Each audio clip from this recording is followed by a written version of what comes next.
Yo, yo, yo, yo. What's up? What's up? Sorry about last night, got busy. Well, KCBD, that's what we're figuring out. For this live, actually, I'm just gonna not get into it, but yes, from my research so far, it's true, yes. I have to get more paperwork, and then we're gonna have a paperwork party. That dude is a chomo, bro, and I don't know why. I don't know, like what made me. I think Tony posted it, and then I got a hold of a few people, and I was like, dude, I need a case number to that. That dude is a legit chomo, bro, and we're gonna break down the fucking paperwork. That's crazy, crazy. And then all these guys have so much to say. They're literally actually moderators and hanging out in a child molester's chat. That's insane, dude. Insane. Diddy, Dub, I can go on and on. Crazy, dude. But, at the end of the day, we're just going to expose it. That's why he's real quiet. That's why he will never show his fucking face, because he knows it's right. Chivo knows it's right. He's a weirdo, bro. That dude is a straight weirdo and a straight fucking chomo. Crazy. And his son went to prison for the same thing, too. That's the crazy part about it. It's like, what? Family of Moes? But, all right. We got to review a few things, right? What before I start this live. I thought there was something up and some, but none of. Yeah. Well, you're not like hanging out there, and whatnot. And at the end of the day, people don't know till it's exposed. So, when we get there, we'll get there, and then from there, it's good to get all your information in a row, and especially with stuff like that. And I don't want the wrong information, so we're going to get everything and then do a live. But yeah, it's like 90, I don't know, I would say right now, like 98%. So the only part that I'm a little bit, I don't know, is like, what does this dude look like? Right? It would really go there. Because at the end of the day, that's what he's going to say. Oh, it's not me. It's not me. It's not me. Deny, deny, deny. Oh, it's not me. It's not me. It's not me. And he refused to show his fucking face, because once the face comes out and the mugshot lines up with it, it's over. It's over. That's why he'll never freaking show his face.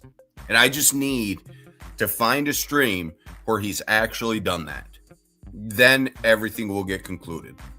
What's up, Boyu? But yeah, Anthony fucking Lima, bro. Fucking straight up chomo. But anyway, we're gonna get into this. So, you know, this whole thing with Dub going to prison, right?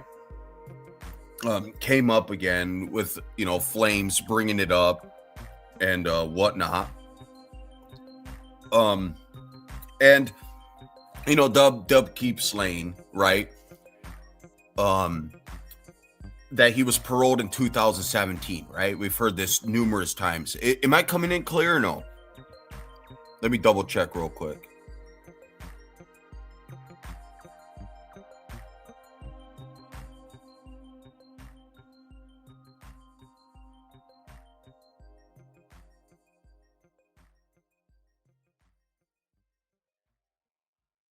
Yep, I'm coming in loud and clear.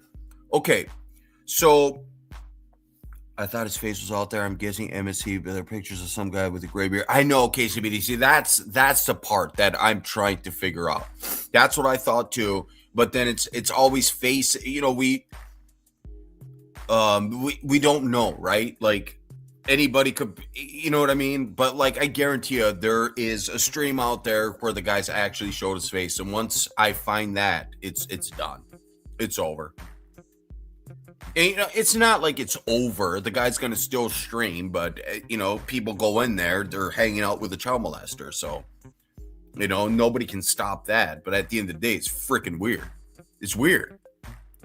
Like, why are you doing that? And then you're going to say, people say a whole bunch of shit about, say a whole bunch of shit about Tony, but you're actually in a chat room, it's just like the same thing with John Graff, right? There's a whole bunch of paperwork, but I've actually seen what John Graff looks like, and he looks nothing like the guy in the photo. Then it falls apart right then and there. It's somebody else, because there's a million of us in the, like you get what I'm saying. Like if you say Jeffrey, whatever, I'm sure there's 100 Jeffrey whatevers. You just gotta, the face don't lie, though, at the end of the day. I mean, you can shave your beard and whatnot, but there's no hiding it. There would be resemblance. And once I get that confirmation, I'm not going to let up off the guy. He's a weirdo, bro. But what we're going to get into today is this right here, right? You guys see this thing on the screen. And so Flames, the whole prison thing got brought up again, right? And Dub's over there crying and this and that. He was in the WSP and, blah, blah, blah. And he was paroled in 2017, right? He clings onto that to parole. And he's like, the only way to get paroled is getting out of prison. Then you get paroled, right? In 2017, the Dub, you literally are saying right here, right? And this is the problem that keeps happening. Why is there pictures of you in the free world when you were supposed to be in the joint, bro? It's the same thing with we've done this already. 2015, 2014, right? There's a picture of you in 2015 that you were claiming that you were going to college free as a bird, right? Flopping around. And then you come on YouTube and claim at that time you were in prison. The same thing with this picture. Now, 2016, you were 235. But in this period, I thought you were in prison, Dub. Explain that. See, you body yourself, Dub, over and over and over. It's always something else. Like this is what you put out, right? And you in 2016, that's not prison right there. You're flopping around in the gym. How are you going to claim that at this time you were in prison, Dub? Make that make sense.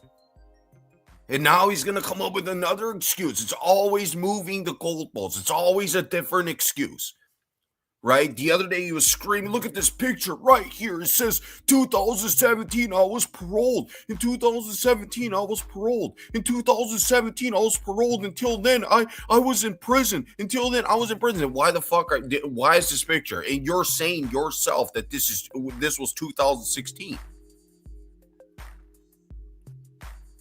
Yeah, well, Mike, I don't,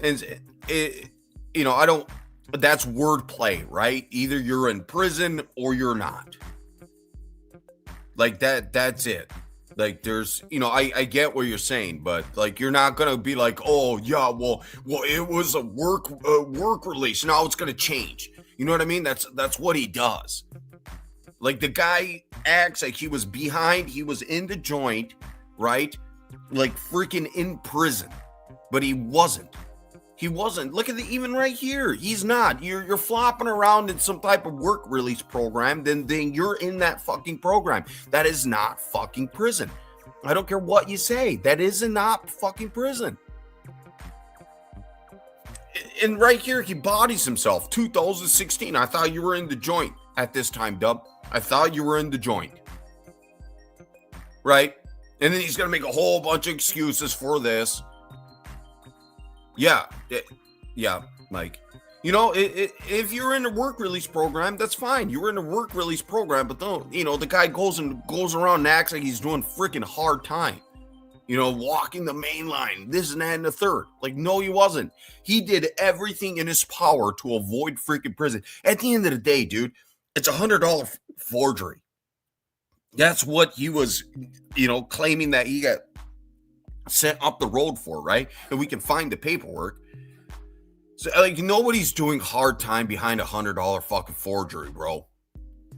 Like, yeah, you've done it over and over and over and over and over, so they put you in jail, right? You Dub went to jail, flopped around in jail, and then they put him in a work release program because he's a good boy. At the end of the day, he has nothing crazy. Like he's never done like shit like Fetty and a few other guys in this community, right? He's just a petty criminal. 5 years, yes. I know, teacher, look at him right now. Apparently in 2017 he was paroled, right? Just the other day he was crying about this. Like, yeah, it says it right there. I was paroled in 2017. Until then, I was in prison. And then now 2016, he was 235 and taking pictures in the gym. Make that make sense. Same thing with 2015. The guy claims that he was in WSP, but then there's pictures. There's pictures that he posted on his own Facebook saying that he's going to fucking college. Like, you can't have it both ways, bro. And another thing is, right, you're saying this is the fake crazy. Where's the real crazy? The real crazy's helping us right now. The real helping you do what, Dub? Helping you do what? I'll drop the link, but this is insane, dude. This guy has no job, right? He's broke as a joke. He got nothing going on in his fucking life. Just crying on YouTube all day long. And he once went from deadlifting 405 to weighing 405. That's crazy. Yeah, it's crazy. Even 405, like deadlifting 405 is like nothing to really even boast about, in my opinion. It's not even it's 4 plates. It's not even that bad, bro. I mean, it's nothing crazy. Motherfuckers doing that in high school, bro. Like, come on. Right here, just buries himself once again. Now 2016, he's flopping around in the gym. But yet he was apparently on the max yard at this time on YouTube, It's just...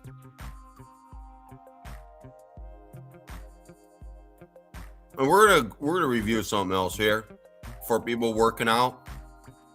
This right here. This. Like, what the fuck are you talking about, bro? The deadlifting on a Smith machine, but where is this? Right here.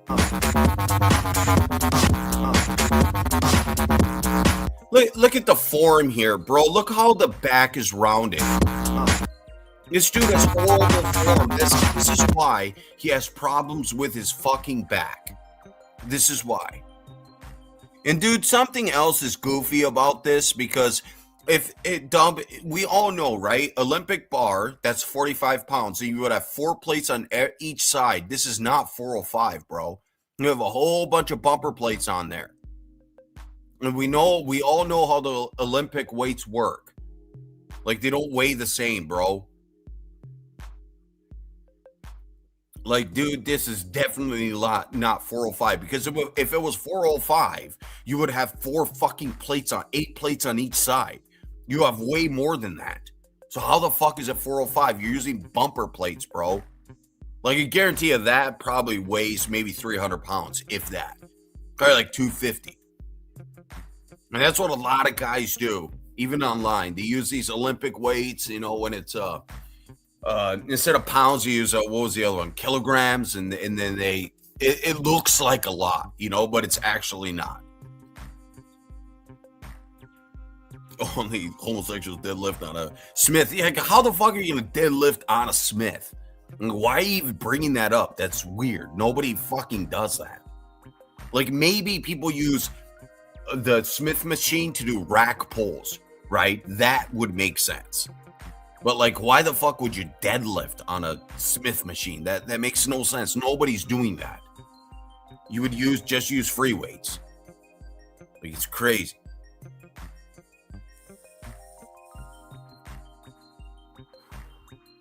But even this is it's horrible form. Hi, honey. It's horrible form. It's horrible form. Like, even that, some rounded, bro. Like, come on. That's why your back is all messed up. This is the only time in his fucking life. And even this, the dropping is crazy. Like, control the weight, bro. Look at that. Even that drop, it's crazy. That's how you mess things up. You should be controlled all the way down. Are the rest of the true world? That's hilarious. He's going live. That's just, of course. Here, I'll drop the link if somebody wants to hop up. KCBD, you should hop up sometime. When you have time, of course. And Dub, I'm going to drop another bombshell, bro. No, I'm not. Dub, how do you know KCBD's a dude? He could be a woman. Could have a woman punking you out. He's like, going to contact his wife. How do you know? How do you know, Dub? Could be a woman. Now I seen that. Somebody mentioned that in his fucking chat about Casey being a woman. That was hilarious. See, they hate when they don't know who guys are. But like, why does it need to be somebody though? Like, he needs to find who KCBD is. Why? Because KCBD is saying the truth, right? Like, and a lot of guys go with the faceless trolls, but some things, they're trolls. Well, I don't think KCBD is a troll, right? There's a big difference. Is that what it was? It's hilarious, huh? Here, I'll drop the link, see if anybody wants to pop up. You guys want to hop up? More than welcome to. I'm just reviewing this goofy ass fucking crap once again. But, like, control the weight, bro. You have no business deadlifting if you, like, that's in my opinion, right? Yes, I know, KCBD. That's the point,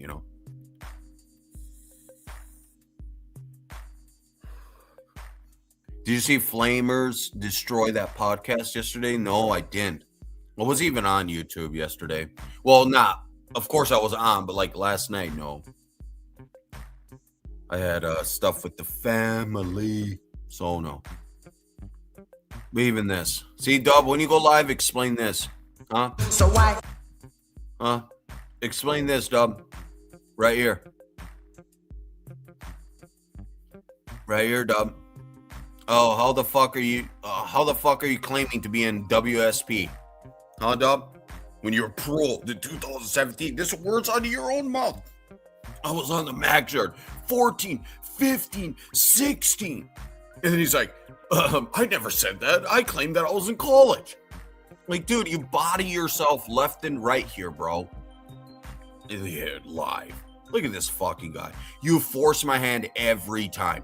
Dude, like, nobody's forcing your hand. You want to do this. Stop.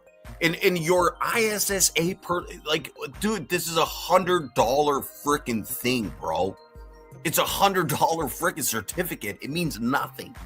It means nothing. And you yourself saying you're not training anybody. You know, how is it like what you're claiming guys you train who Ray Browning, Way Wowing? Like nobody even knows what the fuck that dude looks like. Secondly, how are you gonna say he's all jacked up? And did he? What do you tell the guy to throw on kettlebells? Like, dude, anybody can say that. Like, you're not coaching anybody. You're not writing up any fucking meal plans. All you're telling people is to do shit that's common knowledge, like take creatine. But at the end of the day, even creatine, even in my lifting, I guess you could say career, or as long as I've done it, even creatine's off and on. Like the only way you're going to get jacked, I'm telling you this, is consistently going to the gym every freaking day, right? Putting in the work. And it really doesn't matter. You can take creatine, you cannot take creatine. The only things that matter is eat good, right? Make sure your body has food, right? And then go lift. That's all you got to do. And it will come in time, right? It's not going to be 1 month. It's not going to be 2 months. It's not going to be 3 months. Whether you take creatine or whether you're not take creatine, it doesn't fucking matter. If you consistently do it and eat decent, keep your body fucking fueled, you will gain muscle.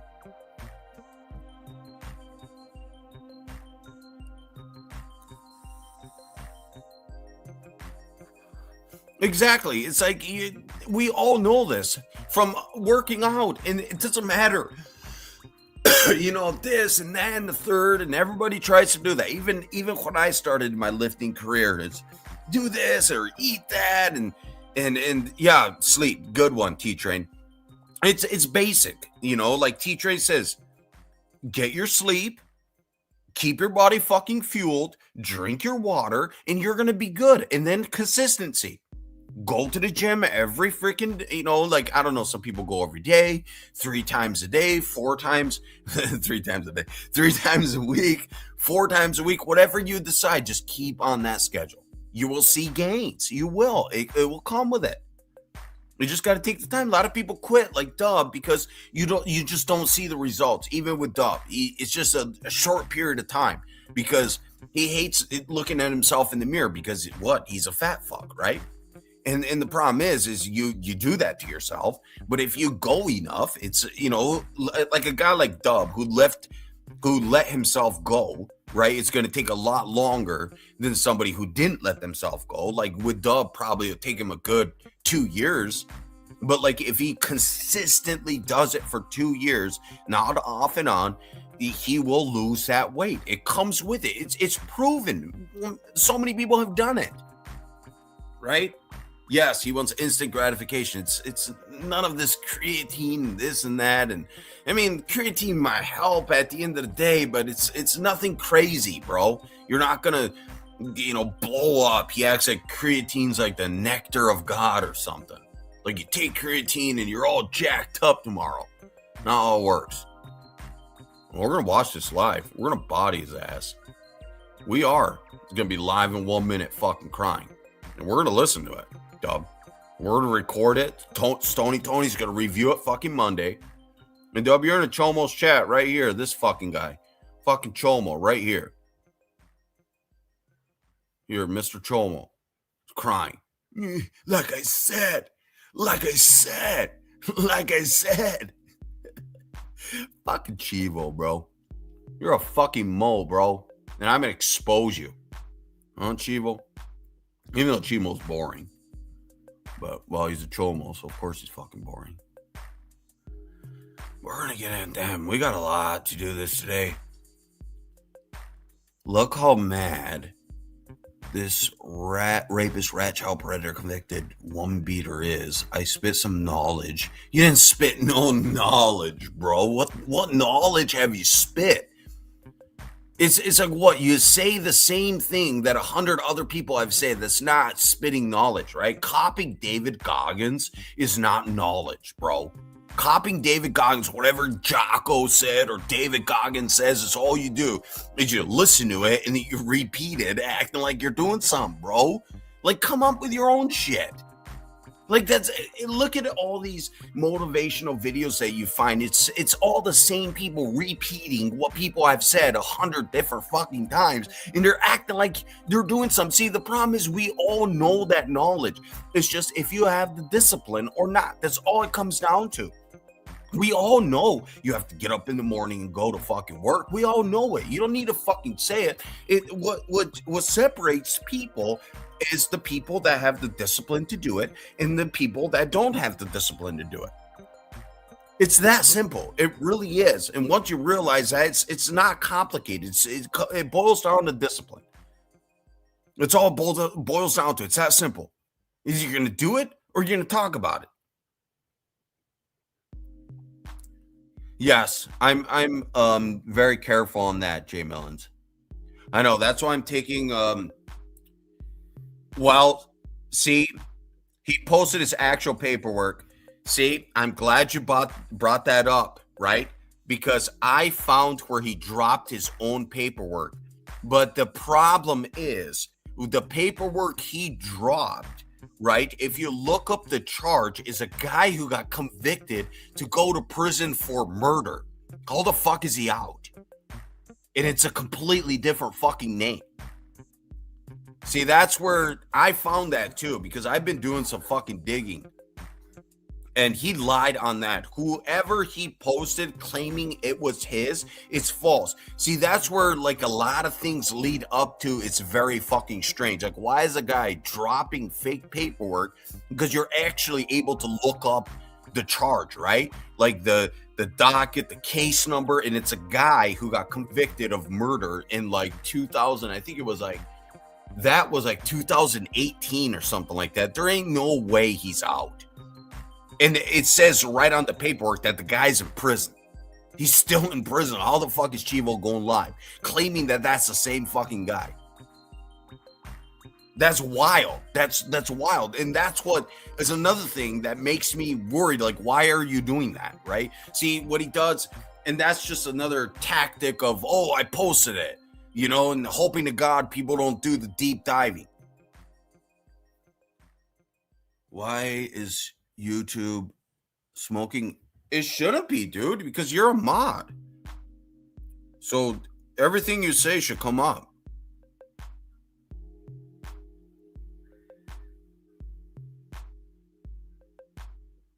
Weird. Comment with your main account again. I'm pretty sure you're a moderator. And it shouldn't... all moderator comments should post, but maybe, I don't know, YouTube's weird. Yeah, from what I seen or heard, he was but the paperwork that he posted claiming that was his was back in like, I forget the exact date, but it was either 2017 or 2018. That is the paperwork that he dropped claiming that it was his. It's wild, bro. And see, that just struck me. I was like, dude, you're lying. You're lying. Hold on, teacher, and let me mod this up. Okay, there we go.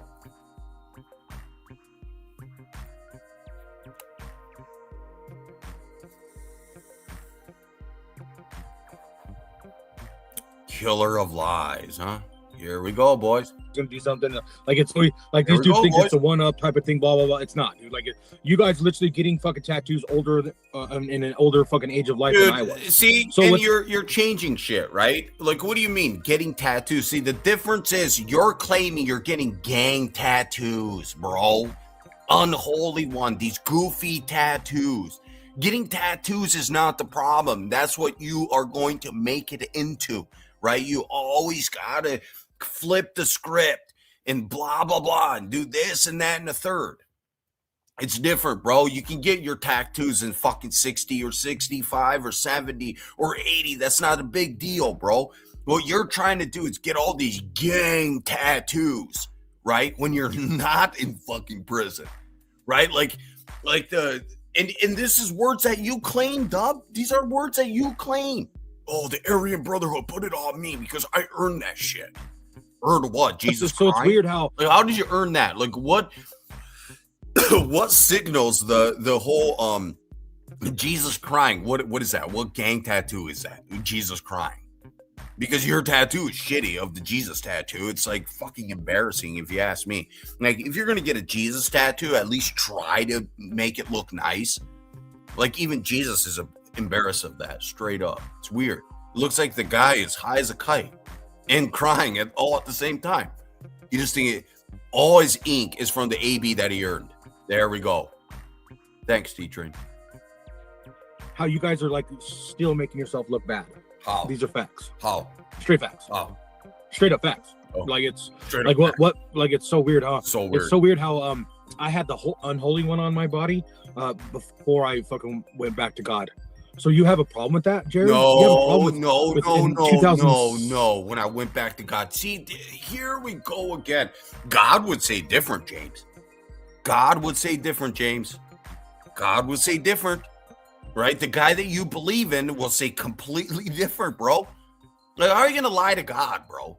How are you gonna do that? See, that's the problem. You pray to Jesus, and Jesus, according to you, right? Your religion, Jesus sees everything. So, like, why are you making it up? What's up, dude? What up? This dude's such a fucking dork, man. Bro, can you hear me? Yeah, hold on. Give me 1 second. I'll be back. You're good. I'm gonna chill. I'm gonna hang out. What's up, dude? Oh, not much, man. I was just saying, this dude's a fucking dork. I got my first tattoo I was 16. It's the "Don't Tread on Me" that's across my back. And then every other one of my tattoos, bro, I by the time I got out of the army, my right arm, not my hand, but my right arm was all sleeved. That's basically all military stuff. And then the rest of it I got, dude, you could go back 15, 16 years, bro, and you're going to see me with at least one sleeve. 15 years ago, you'll see me with two. Like, I've had my back is my most recent one, and that was 2 years ago. Yeah. And so I don't know. I didn't start getting my tattoos in my 30s, mid 30s, like Dub, claiming that I got them done by a fucking prison shot caller. Right. See, that's the crazy part. It's like like T-Train said, it's all from AB that he earned. That's what makes it fucking goofy, bro. That's the stupidest fucking thing I've ever fucking heard. My guy, so the guy that does my tattoos, he tattooed in prison, right? Yeah. And certain tattoos, he still won't put on people. He'll literally tell you, like, you know what this means, right? And a lot of it's more like Aztec shit. It's not like white power crap, but it's more like Aztec stuff, right? So like some like 19-year-old Mexican Edgar will come in and want a tattoo, and he'll be like, you realize, like, I'll put, I don't really want to put this on you because if you go to prison, you're fucked. It's not just an Aztec symbol. Like, he still won't do that. So when you say like some AB dude just tattooed you, bro, like, I don't believe you. Like, I don't believe you. They don't just put shit on you for shits and giggles, bro. They can get in a wreck for that because someone's gonna ask who put that on you. Yeah. It's crazy. What a dork, dude. But claiming like, and what he just said, right? What he just said, how he put that on after he was already whatever, God, this, that. And he got out of prison, put that on, and he said he got out of prison and found God. Yes. Like, what are you talking about? You found your wife and found God and became such a good man. Right. What are you talking about, bro? Like, anyway. No, it's after he got it before he found God. The timeline's all fucked up, dude. The timeline changes on a daily basis. With everything that has to do with him. Every fucking thing in this whole fiasco, his timeline is always altered in some weird fucking way, and then it changes from month to month. It changes from month to month. That is so fucking true, dude. It's true. So true. It's true, dude. He changes his fucking story. He tweaks it every month. It's like just a little bit different. Yes. Like we were just talking about, I don't know if you were in from the start, but like the whole, he was just talking about how he got paroled in 2017. He was in prison, the whole time before that. It's right there. And then now he shares a post on his community, 2016. He's flopping around in some gym. Like, dude, yeah. What happened? Like, what happened? He got early. He was good behavior, bro. They let him out on work release. Yep. Let's keep listening to this crap. 18, I think it was 18, 2018 that I got my unholy one put on my neck, and Liar! I didn't get baptized Liar! until 2024. Liar, bro. We can see your mugshot from prison. You don't have that shit on your fuck. What are you talking about? Liar. You just lied. This is what we say, bro. He just blatantly lies. Like, what are we all stupid? Like, you used my saying the other day, Dub. I say this all the time. I might have been born at night, but I wasn't born last night. Did he try to use that? He did. He did. I caught that, you little fuck. That is your thing. That is. I'll admit to that. This motherfucker, dude. He didn't have it. He's a liar. Yeah. 24. So you're mad about what? Tell us what we're mad about, Dub. Tell us what we're mad about. About what? About what? I got fucking baptized in prison, but then I slipped away from him. You got a problem with that? Yeah. Here we go. Problem with me being human? Oh, that's really weird, huh? That's really weird that you don't know anything about my life or anything what I've done in it or. Dub, we know. You told us everything, bro. Doug, you gave your life story. Hello. Right. Like you don't know. Like we know you told us. You told us your life story, dude. How are you going to say we don't know your life? Are you saying that you lied? Right. Dude. Yeah. He did lie. He did lie. He's saying that we're liars. That means he lied because we don't say nothing that he didn't say. Here we go. Dub body. Another tattoo. When I got my tattoos, you're On mad Sunday. because what? I don't get it. I don't get why you're mad at me pulling 405 on the dead. And Dub, you should wait till Monday to lie about. You know, if you're a Christian and whatnot, wait till Monday to lie. Don't lie on the. Jesus is crying on your arm right now, Dub, because you're lying.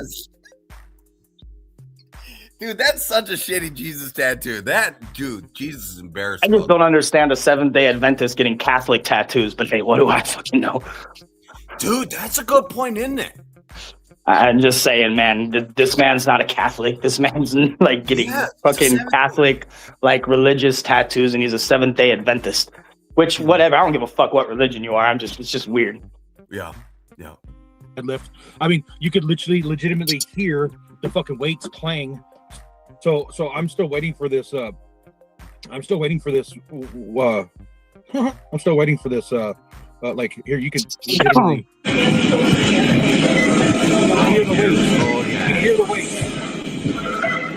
But that's not 405, bro. There's way too many weights on there for that to be 405. 405 is four plates on each side. In your Olympic bar that weighs 45 pounds, bro. Like, we're not idiots. It has weight. That's so many fucking. And what's this big ass plate? It's a bumper plate, bro. Like, stop. Maybe that big ass plate probably only weighs about 15 fucking pounds. It's Olympic weights, bro. Stop it. Look at that. PCB. That's crazy, huh? Oh yeah, I'll drop the link. You can legitimately hear the weights. He said you can legitimately hear the weights. Yeah. He's Kettlebell Army, bro. What's up, bro? How's it going, Diddy? I don't know if you caught what I said yesterday on my live. Like I said, Jesse, but I was kind of like just analyzing everybody over there. You know, when you really think about who's talking shit to us or to you, like you got Carlos Ray, a legitimately old man who literally got catfished by Katie Fry and suckered out of thousands of dollars and didn't even get his balls touched.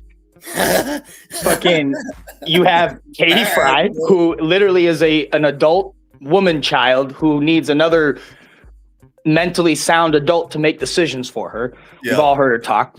And then you have Diddy, who literally had to take who has to, instead of eating a chicken fried steak and some carrots and like drinking a glass of milk and putting on weight, this dude has to take 2 scoops of creatine and swing around a 5-pound kettlebell just to put on weight. It's fucking sad, dude. It's really sad. And dude, creatine is just like gives you a lot of water retention, bro. When you stop taking it, what do you think happens to you? Yeah. Like if you just stop taking creatine, from what I know, I mean, I'm not, here's the deal. I've never been a gym rat. I've never been the kind of person that felt the need to go to the gym every day. Like when I was in the Army, I went to the gym a lot because that was really all there was to do on downtime. But like, I didn't, I don't have a gym membership. Like I do push-ups, burpees, sit-ups, and I have a bar in my room. Like I do my own little thing, but like, I've never had to take creatine. I've taken it's not like I haven't taken pre-workout and shit like that before in my life, because I have, but like I've never been on a regimen where I've strictly taken creatine because I want to like bulk up or do whatever the fuck it is that creatine's supposed to. I don't need to do that, bro. I eat some mashed potatoes and a fucking cheeseburger and I'm fucking putting on weight. Yeah. Like you know what I mean? Like I'm a normal dude, man. I'm not malnourished. I'm not malnourished, bro. Creatine heals muscles and just puts water weight on you. It's Yeah, horrible right. for your kidneys. It's horrible for your liver.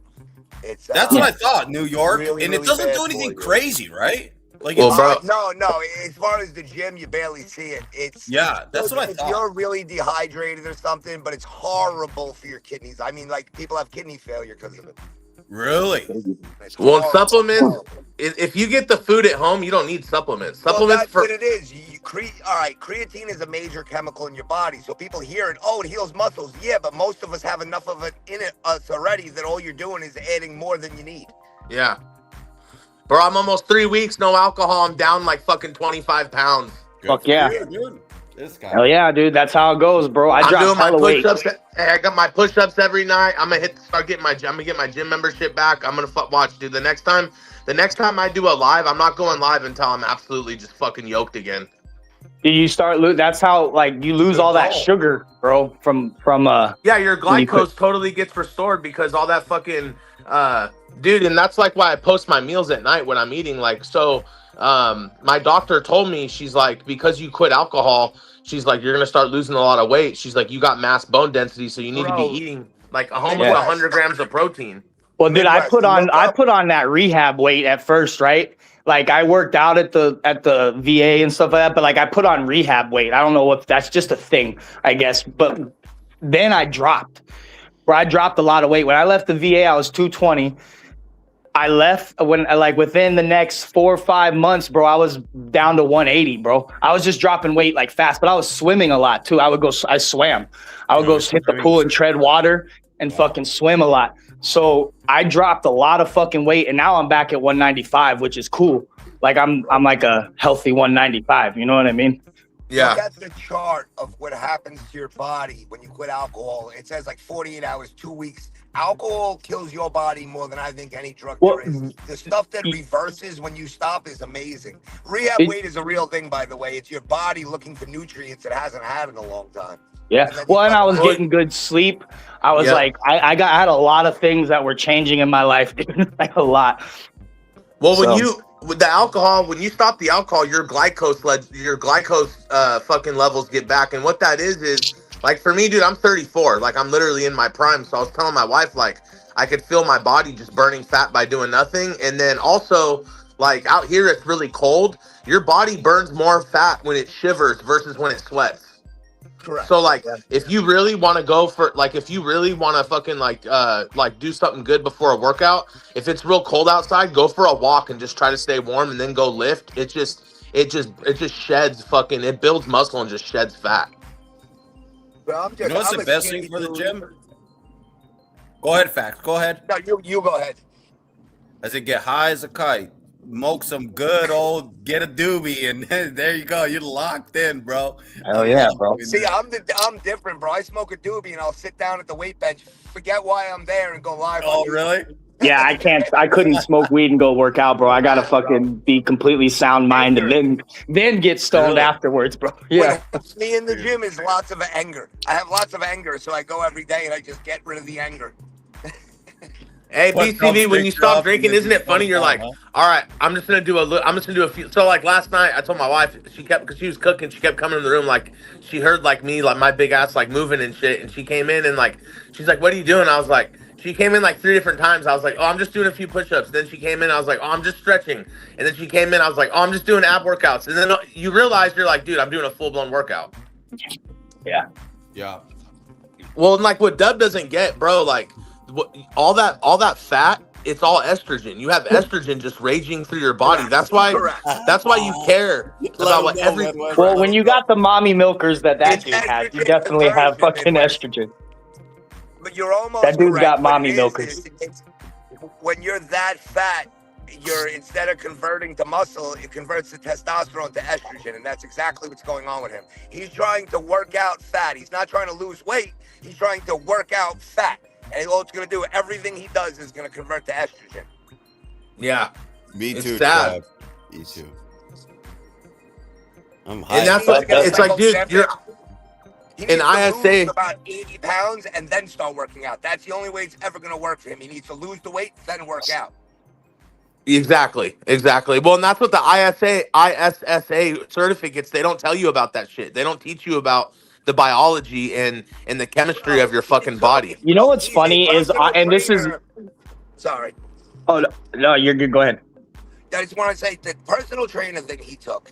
The only reason I haven't done it yet and thrown it in his face is that he wasted 600.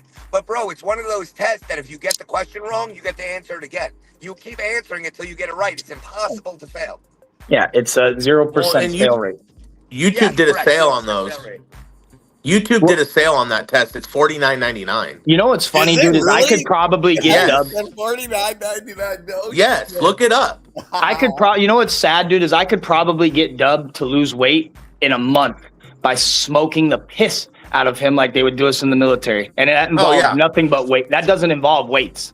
Well, dude, and they feed I you will 6,000 fucking calories PT that a day in dude the until Army. he fucking drops. Well, the problem is Dub couldn't lose weight when he was younger, and he tried his hardest. He lost some. Now he's in his mid-40s. It's nowhere near as easy anymore, and he doesn't have Yeah, it. and that belly fat is tough to lose the older you get, man. Bro, I have That's to just go a to the fact. gym twice as hard. I have to go to the gym to get halfway to where I used to be. Once you hit 40, bro, it really is harder. For him, Bro, he doesn't I have embrace any the dad bod, man. Look, I'm not embarrassed to take my shirt off, but I'm not gonna fucking look like Jason Momoa. You know what I mean? Like, Right. I embrace the dad bod, dude. Yeah. Well, it all comes I back don't to have kids, genetics. so I can't.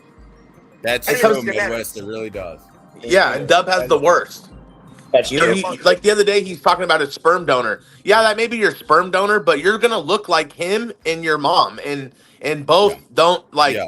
Your mom looks like a dude, and your dad looks like a fat woman. Well, it's also incest. That's true. Not only does he have bad genetics, but he has them multiple times over the same family line. That incest is fucked up too. Yeah. No, incel. Yeah, no, that's actually real. He's an incel. It's If insane. you take a really strong man and you breed him with a really strong woman, incest, you might have an animal. But you took moles and inbred them over generations, and you got double. Yeah. And I'm sure testosterone's super low too. You know what I mean? Did you hear him the other day say, "Should I get tactical on you and tell you about my tactical?" And I was like, "Okay, Dub, you're the fourth man in a five-man stack. What's your move?" What's your I'll move? bet any amount of money that his test Get level tactical is with me, probably bud. 200 to 300. 2 to 300 is his test level. Hey, BCV, he's like, I'll stay outside the door. Yeah, no, that's not good. Fine, Dub, get tactical with me, big dog. What's the fourth man in a five-man stack do? Let's just talk about this. He made fun of the way Ya deadlifts. Ya is a beast compared to a 400-pound fat guy, and you got a 400-pound fat guy telling him how to do deadlifts. You can do them on the Smith machine. What Dub said is kind of correct if you're younger and a bodybuilder. If you're a little older and you're just doing it to work out, it's better to use the Smith machine because it keeps you in a certain pattern where you're not going to twist. You're not. All of us have back Yeah. issues. And if you want to do rows, you use the Smith machine. That way you don't tweak your fucking neck. Agreed. Yeah, because 100% Midwest. what happens is this. This is what happens, right? If you're in the gym and you're doing rows or you're doing deadlifts and someone calls your name or there's some little chick that walks right by your weights, you're gonna I've done it all the time. I've tweaked my neck. I look to see that I'm out of someone's way. So I'll be lifting and I look to my left or look to my right out of instinct, and then fuck, there goes my neck. That's what the No, Smith we all machine have prevents. bad backs. All of Yeah, us have I think every male over 40 has a back issue. Once you have a back issue, the Smith machine is the way to go. Dub claims he has a bad back, but then says you should free weight do deadlifts. Dub needs to deadlift a salad before he does anything, dude. Yeah, facts. Deadlift real. chicken nuggets. Yeah, instead of deadlifting fucking McDonald's. Yes. Well, in BCV, like you learn, that's what I was. the job. You should deadlift the job. Yeah, Yeah. You Yeah, should. no shit. He's a good one too. No, he should lift the job over his shoulders and not deadlift. He should keep the job alive. He should. Yeah, he he should hold. No. He needs to lift the job up and hold it for over 3 months. Yeah, he needs the power clean and jerk a fucking job, dude. Hey, but BCV, isn't it crazy how much they feed you at the chow hall, dude? You're eating 6,000 calories a day in the military, and you're still fucking shredded. Yeah, they feed you there. You get a specific diet though, with a lot of shit in it that fucking. Yeah, it's just no ice cream and no soda. It's also about just being trained. Look at guys in prison; they feed you shit, bro. But you come out jacked because all you have is to work out and eat. Like, if you imagine you were put in a prison setting but told you can eat whatever you want, you would come out, you'd be unbelievably huge. When you're in the streets, it's too easy to eat bad, to do this, to do that. Once you're in any program like that, of course you're going to gain weight and get bigger. When it's like this. When you're around a bunch of like-minded people, and when I say like-minded people, like, okay, so in prison, right? Most of the time, the people that you're going to be kicking it with, unless you're a lame or whatever the fuck the case may be, are going to have a program. You're going to work out. They're going to go do this, and you're going to follow suit because you get in where you fucking fit in. That's just what it is, right? So like even if you didn't work out, you might pick up a workout regimen in prison because everybody that you're hanging out with works out. In the Army, it's the same thing. Your buddies, dude, like you guys all go to the gym. Or when you're in boot camp, dude, you're constantly on the move. You're constantly moving. You're running. You're doing all sorts of different calisthenics, dude, that don't involve weights, bro. You're doing workouts that don't involve any weights at all. Body weight. My buddy who did the Fed time. All he had was garbage bags filled with water. That's what they would work out with. He came out looking like the Incredible Hulk, bro. He's like 6'5" to start with, but he came out like 6'5", 275, like a monster. I'm like, you guys got good weights? He's like, no. Bro, we would pass time and like when in like regular Army, right? Like when you get to your unit and stuff, there's gyms on post and all that stuff, right? But when you're in basic, you can't go do none of that. So when we had our whatever we call downtime in the barracks, dude, like cleaning the barrack, whatever, we would do this. We would ride the buffer. And then we would lift laundry bags, and we would lift our sea bags and like kind of like use those as like weight. They're not super fucking heavy, but you pack that shit enough, dude. Like it's enough weight to where like repetition means more, right? And form. So like those fuckers can get 80 pounds. Like then we would do boxing matches. We would take our scarves and our mittens and our gloves, and we would make boxing gloves out of them. And then we would go up to the third floor, one of the third floor bays, and just fucking box it out. And somebody busted somebody's nose. There was a dude in my platoon who was from, where is he from? I wanted somewhere in the Midwest, Ohio, somewhere around there. And this dude was a boxer, like a Golden Gloves boxer. And he boxed this one dude from North Carolina who thought he was the fucking shit and busted this dude's nose, and drill sergeants fucking put an end to that real fucking everything. Yeah, like we would lift our laundry bags and our sea bags and then ride the buffer. Yeah. You're talking about waxing the floor, right? Yeah. We would put our put our Kevlars on, dude. No shit. Like we were bull riding. We would put our fucking vests and our fucking Kevlars on, dude, and sit on the buffer and let it rip, dude. We had a pusher. We said something else, Dipaloo, that I wanted to touch on a couple times with the military. You guys wear so much gear that alone is an incredible workout. Well, I mean, when you're in deployment, bro, like in the field training, but when you're in deployment, bro, like daily, you're carrying at least 60, 70, 80 pounds on you. Yeah, and you're walking. You're walking, bro. You're heat, just drinking a little bit of water. You can't do a better workout. There's literally and you're constantly walking. Yeah, you get drove somewhere, dropped off, and then you walk. Or you just walk. By the way, something else I've been wanting to get across. Dub, I'm tired of the deadlift for one reason. Dude, you carry around 400 pounds. Of course, you're gonna have a little bit of strength in your lower body. It's not from weightlifting. It's from living with weight.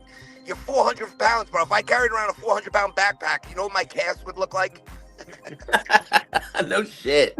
It's a fact. I got all this. Yeah, you have strength not from working out, from carrying weight, bro. There's a big difference. Yeah. Well, that Mike D's right, dude. And then you got the guys like infantry dudes, like so infantry companies. Cav doesn't do it. Cav will have one, but they don't hump it like that. The infantry will fucking dismount with a fucking 240 Bravo, and those things are fucking heavy, bro. It's like a big belt-fed machine gun that fucking shoots 7.62.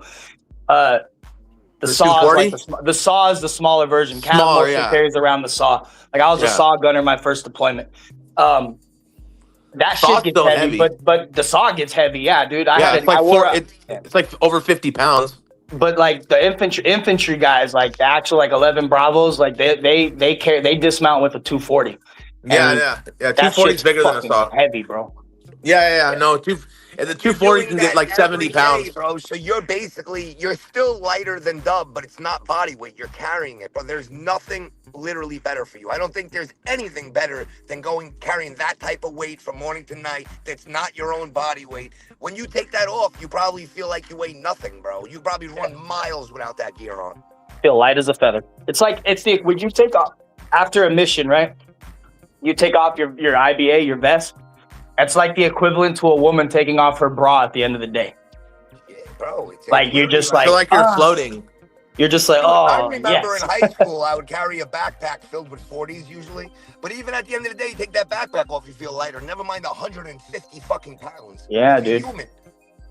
Well, what Dub doesn't understand is, Dub, you can't get in shape. You could never get in shape enough to get a chance to get in shape in the military. Like, you would never be able to meet the requirements. No, his genetics would never allow it.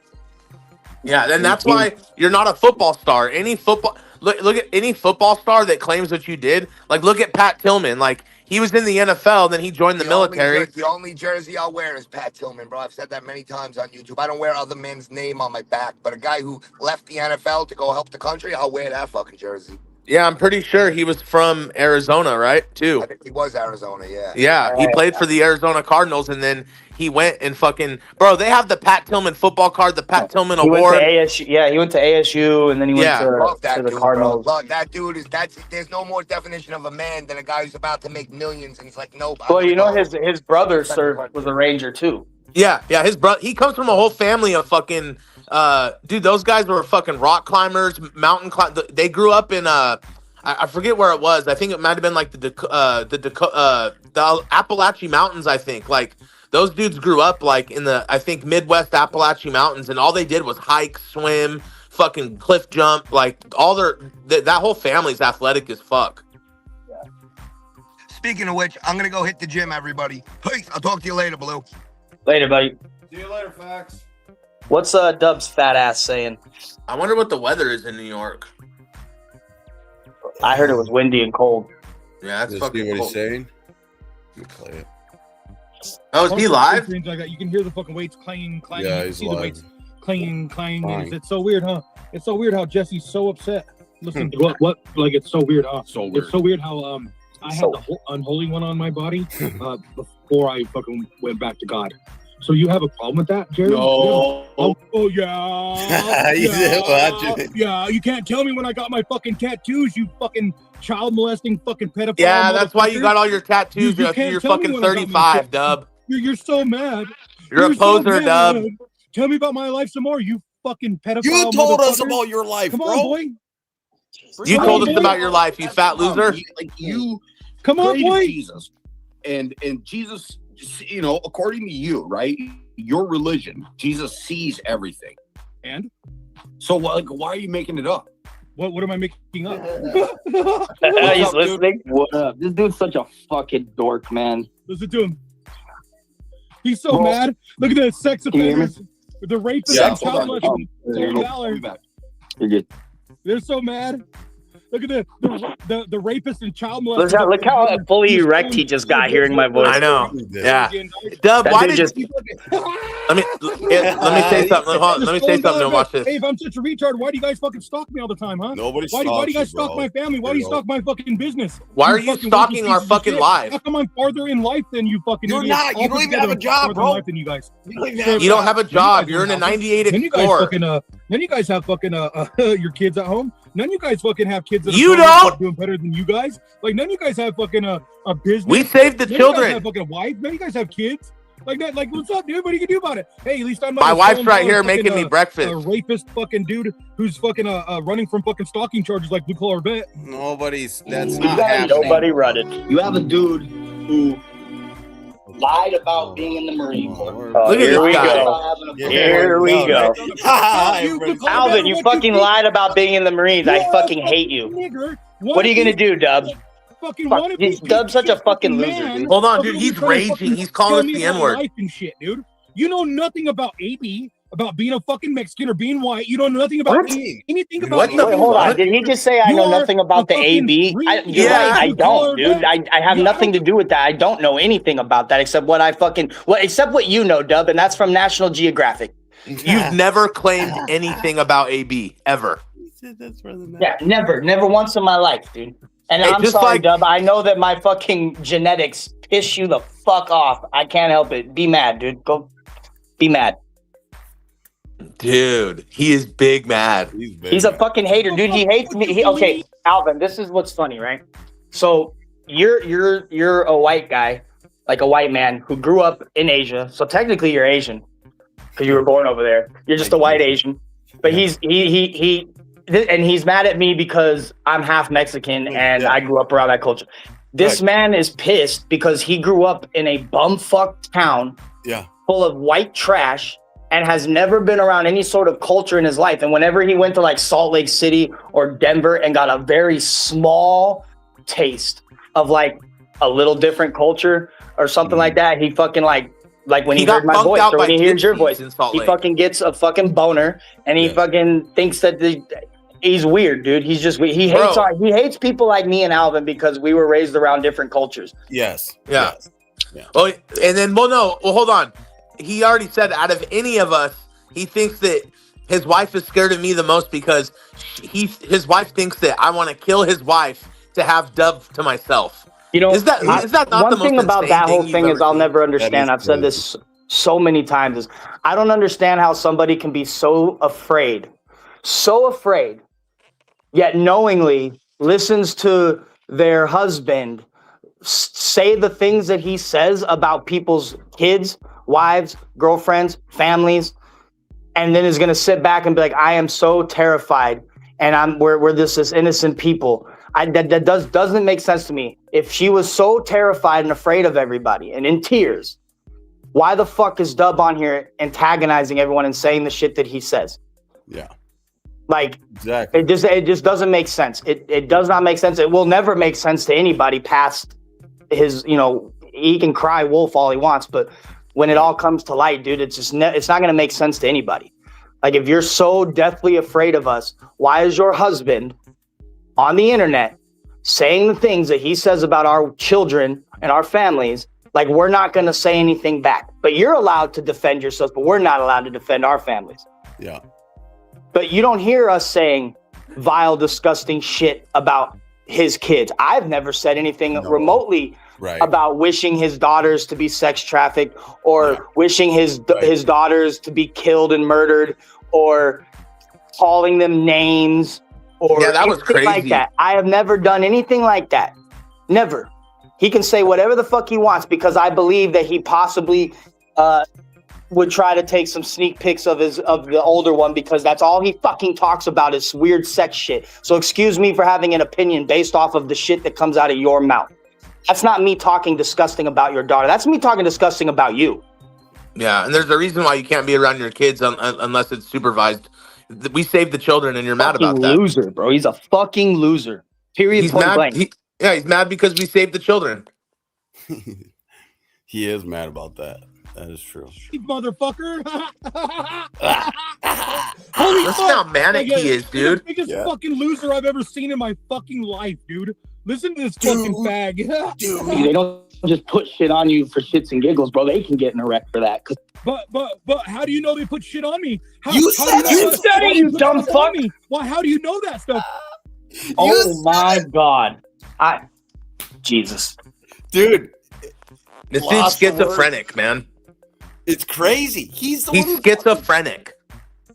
You don't, motherfucker. So if I were you, Blue Corvette, I would probably shut the fuck up, motherfucker. Or what? These or are what? Facts, right, boy? Or what? Right? Because I'm still in the. What are you gonna do, Dub? $100,000 saying you're not in Nevada. You said that yourself. You guys have no idea where I'm at. You guys thought I was in Nevada. Like, stop calling people out the places that you're not at, bro. We all know you've been in Wyoming the whole time. You admitted it. It's crazy, dude. It's like all of us saying pull up to New York when none of us are in New York, you know? It's not. Yeah. Let's pull up to the North Pole. Right. Like, it's crazy. What the fuck? Been doing anything to me, motherfucker. You ain't gonna do anything to them. We don't have to. You do it to yourself. Like I said, they ain't gonna listen to some fucking some fucking rat rapist motherfucker threatening people's fucking wives with fucking rape, and then, oh, this guy's who he says he is. You're gonna try to tell people who I grew up with who I'm not. That made no sense to me, but okay. Like I said, I'm still waiting. Hey, real quick, hey Jesse, pause it real quick, dude. So BCV brought up a good point. Even when he went to Salt Lake, he got recruited by gypsies and got called the N-word, and they only paid him You gotta understand something though. Paving gypsies is a different thing. We're not talking about robot gypsies over here, dude. Paving gypsies. This is just a group of people that bounce around and fuck people over with paving jobs and use shitty shit. They're scam artists. They're not like exactly. Really and Dub got recruited by them. And Dub's thinking was, well, I had the meth and I could sell them a little bit of meth a day and I can make $100 a day and it sounded good to me. If you look on the when he gave the interview about it, he admits it. He got he's never been a leader in like a friend setting, right? He's never had like friends that are like good friends. He's only had people take advantage of him. When it comes to that, like the gypsies in Salt Lake City, they totally just hired him as a white N-word to work for them. Is that real though? There really is people like that? Yeah, there was really a thing called paving gypsies, and what they did was they went around and they scammed people on paving jobs. That's a real thing. They were legit scam artists. They weren't like legit paving. Like they were scam artists, and they were called paving gypsies because they traveled all over the country fucking people over on paving jobs. Like they would come to you and say, hey, we'll do your driveway, and then they'll get shitty ass fucking mix. They'll do a shit job. They'll overcharge you. They'll do all sorts of fucked up shit. That's crazy, dude. Yeah, they'll get like a grading rake instead of like putting layers on the asphalt and running it over with the proper equipment and tampering it and getting it to grade. They would just get shitty ass liquid asphalt and rake it and leave.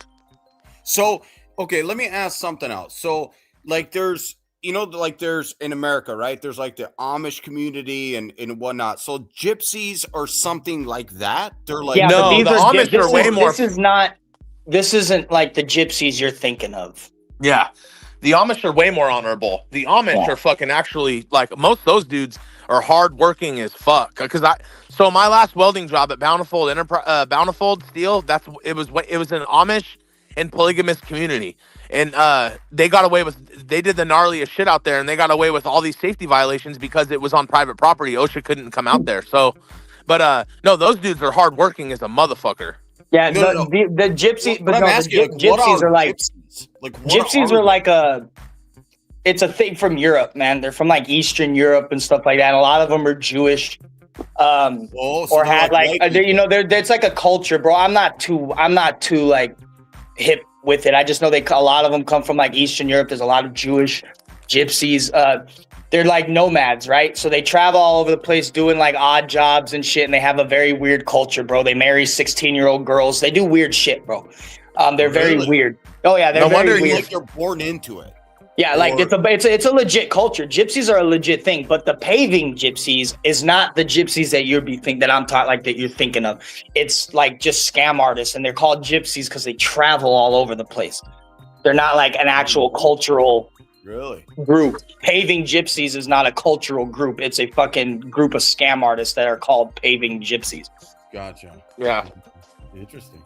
But a lot of regular, your normal gypsies, they come from Romania, Hungary, that area. Oh, so they're like immigrants in a way. Yeah, but they'll travel. A lot of them travel all over Europe. A lot of them aren't liked because they are like, a lot of them have had built reputation as thieves. Stuff like that. I mean, it's just a subculture is what it is. Gypsies is just a culture within a culture, bro.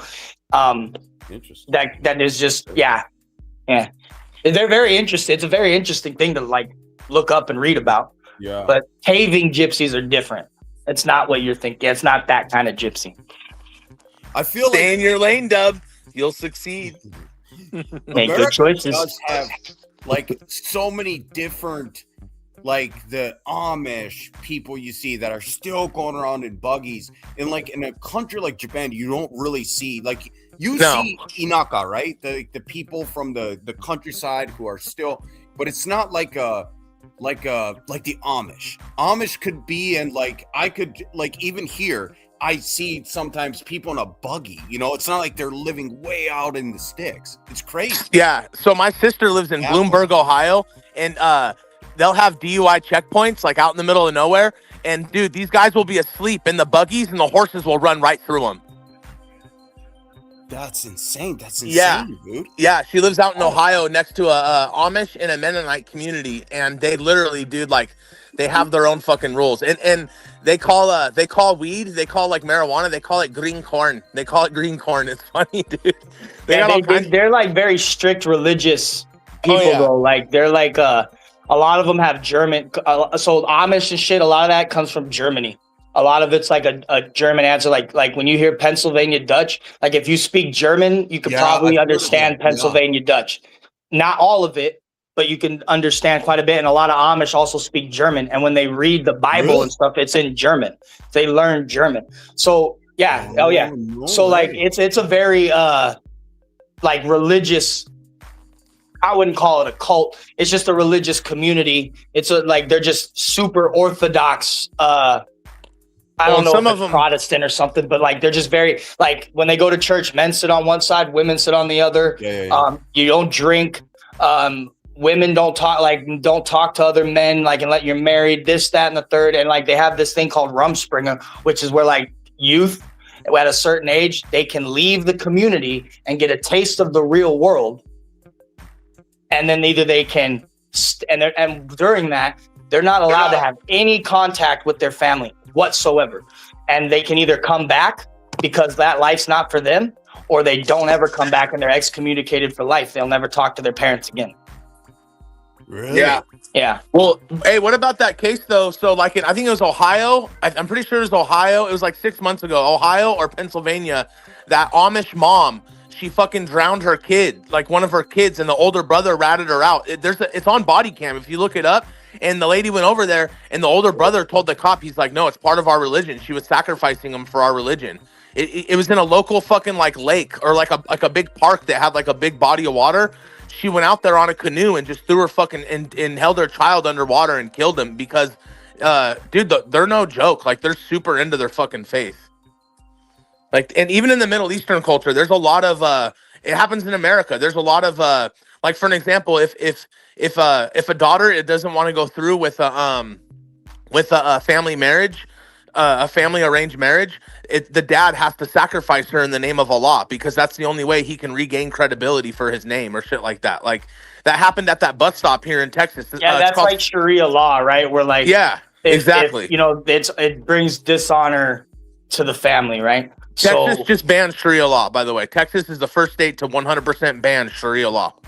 That's good.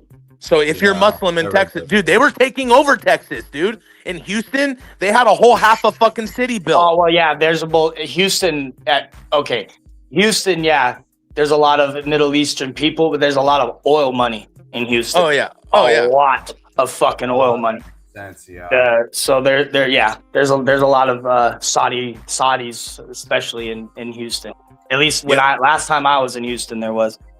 Yeah, there's a lot. So there's a lot of so Sharia law is basically like the old school. So that's basically how Iran, how it has ran their country for the last like 50 years or 47, if you want to be cute. But they've ran their country, and just like Afghanistan, Afghanistan just celebrated 3 years of Sharia law running their country again, meaning that women, before Sharia law was in place, women could get jobs at the age of like 20, 30 years old. Well, they could go to college. It was very difficult in Afghanistan, even these last 20 years, for women to do that. And it was very difficult. There was a lot of progress made. There were women that were in like major cities, but you got to understand Afghanistan, like when it comes to Afghanistan, like Sharia law has always, and I mean, even when we were there, always kind of ran the show. The Taliban run it. Like we made, if you want to say we made progress, we made a dent where women held jobs, women could go to college. Better than Iran. There was a little bit of forward movement, but that was in like big cities, right? When you start getting out of Kabul and things like that, well, Baghdad's in Iraq, but I'm talking Afghanistan, when you get out of these, like a big city, it's every man, woman, child for themselves, man. Like there's no government reaching you, right? Like the ANA, the Afghan police, half of them get swayed over by the Taliban or killed, dude, because of that much. They need a pay, bro. Even the Iraqi army, bro, and stuff like that. Most of them just showed up for a paycheck. That's it. It was a job, a paycheck. They didn't want to fight. They had no intention of fighting. They wanted us to do everything. You know what I mean? I was talking about like Sharia law in general, like the places where in the Middle East where it's like the worst, I would say the worst is besides when Saddam Hussein was running it, because when Saddam Hussein, right when he became president, he had everyone get inside of a room. Imagine Trump having the whole government get inside of a room after he got elected president, and then he said, all right, I'm going to read off a list of names. What Saddam Hussein did is the next 30 minutes after he got elected, Saddam Hussein, bro, in Iraq. That's why I said Baghdad, is because Baghdad was a country that had gnarly Sharia law. So Baghdad. Okay, so no. Saddam Hussein wasn't a religious person like that. He was a Sunni Muslim, and he persecuted his political enemies. He was a political nemesis. He wasn't a religious nemesis like Bin Laden.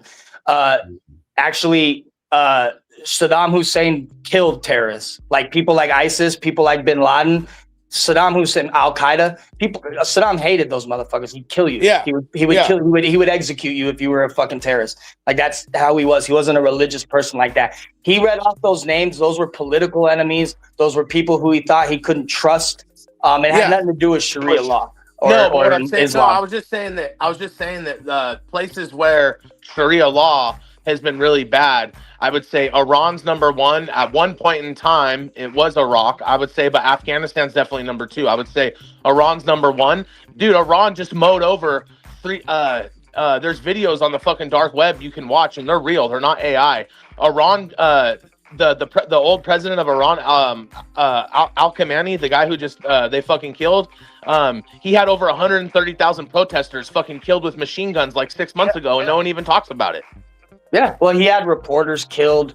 I mean, they did all sorts of fucked up shit. And like Iraq had pockets where, like, you know, you were out in Ramadi, Fallujah, the Sunni Triangle, you know, like a lot of those places, Sharia law is pretty bad. Inside Baghdad, it really depended on people. Like, it really did. And what you believed, and because Baghdad's a huge city, Mosul's a huge city.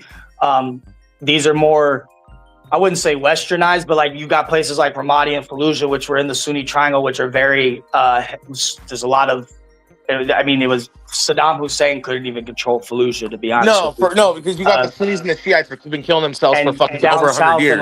In like Nasiriyah and Najaf and these places, you have a lot of Shia Muslims, and they have their own way of doing things, and Sharia law is still there, but like, yeah, it was just pockets. But Sharia law didn't run the country. Afghanistan, Sharia laws ran the country. Saudi Arabia, Sharia law runs the country. I'm sure there's other places too. I'm just not going to name them off the top of my head because I'm not 1,000% sure. But those two places, 1,000%, even to this day, Sharia law still is like the law of the land. I know Iran in the 80s, even in the 80s, think about this, in the late 70s and 80s in Iran, if you didn't wear a hijab and you went to a government building, or if you went to like any public building and you were a woman and you didn't wear a hijab, you would get like 100 public lashings. They would tie you up to a bunch of fucking 2x4s and they would publicly lash you. And then like what was considered mercy was Al Khamenei. He like in the 90s, he outlawed public lashings. Like that was like a big deal for them. But no, it's so like right now in those countries that Sharia law runs all those countries, women can like barely go to school past the 4th grade versus before they could get college educations. It's like the Quran says when they take it to the serious. So like technically, or according to their religion, right, girls aren't allowed to go to school past the age of 7. So so like once that happens, like they're like there's no more schooling for them after that. That's kind of, and it's like everything. It's everything. I forget the abuse. Like, so I watched a documentary on domestic violence in Afghanistan, and even if a woman does come forward, she like it's so shameful towards her family. And then the judges, they're called judges, but they're just dudes that like it's so corrupt. Like for the only way a woman can really like getting the only way a woman even if she's like completely in the right, the man has to be like, I don't want her. But even if like the woman has been getting the shit beat out of her, she can show up with bruises. it's against their religion. Basically, they say no matter what, you have to stay with your husband. Well, It's they have fucked this. off. There's this thing that a lot of people don't know about. It's like the sex trade in Iraq, right? Where they have these women, these young girls, they get married, right, to these old ass men with, it's fucked up, right? Like they're orphans, right? Their families are gone. They get married because they need to survive. If you're a woman and you don't have a husband or family to take care of you, you are fucked. Like honestly, you're fucked. So like they marry these men, marry these young girls, and then they get them pregnant. They have a kid, but then they die.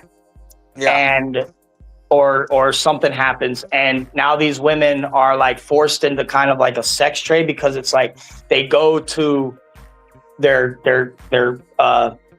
religious the mullah, whatever the fuck, and the guy's basically like, well, you might as well do this now because you're already tainted and no one's gonna want you. And so then they just live a life of the sex trade, basically, where they do shit that's technically dishonorable in Islam, and it's because they get fucked over and they have no say. It's really fucked up. I might not be explaining it correctly, like 100% correct, but it's really fucked up.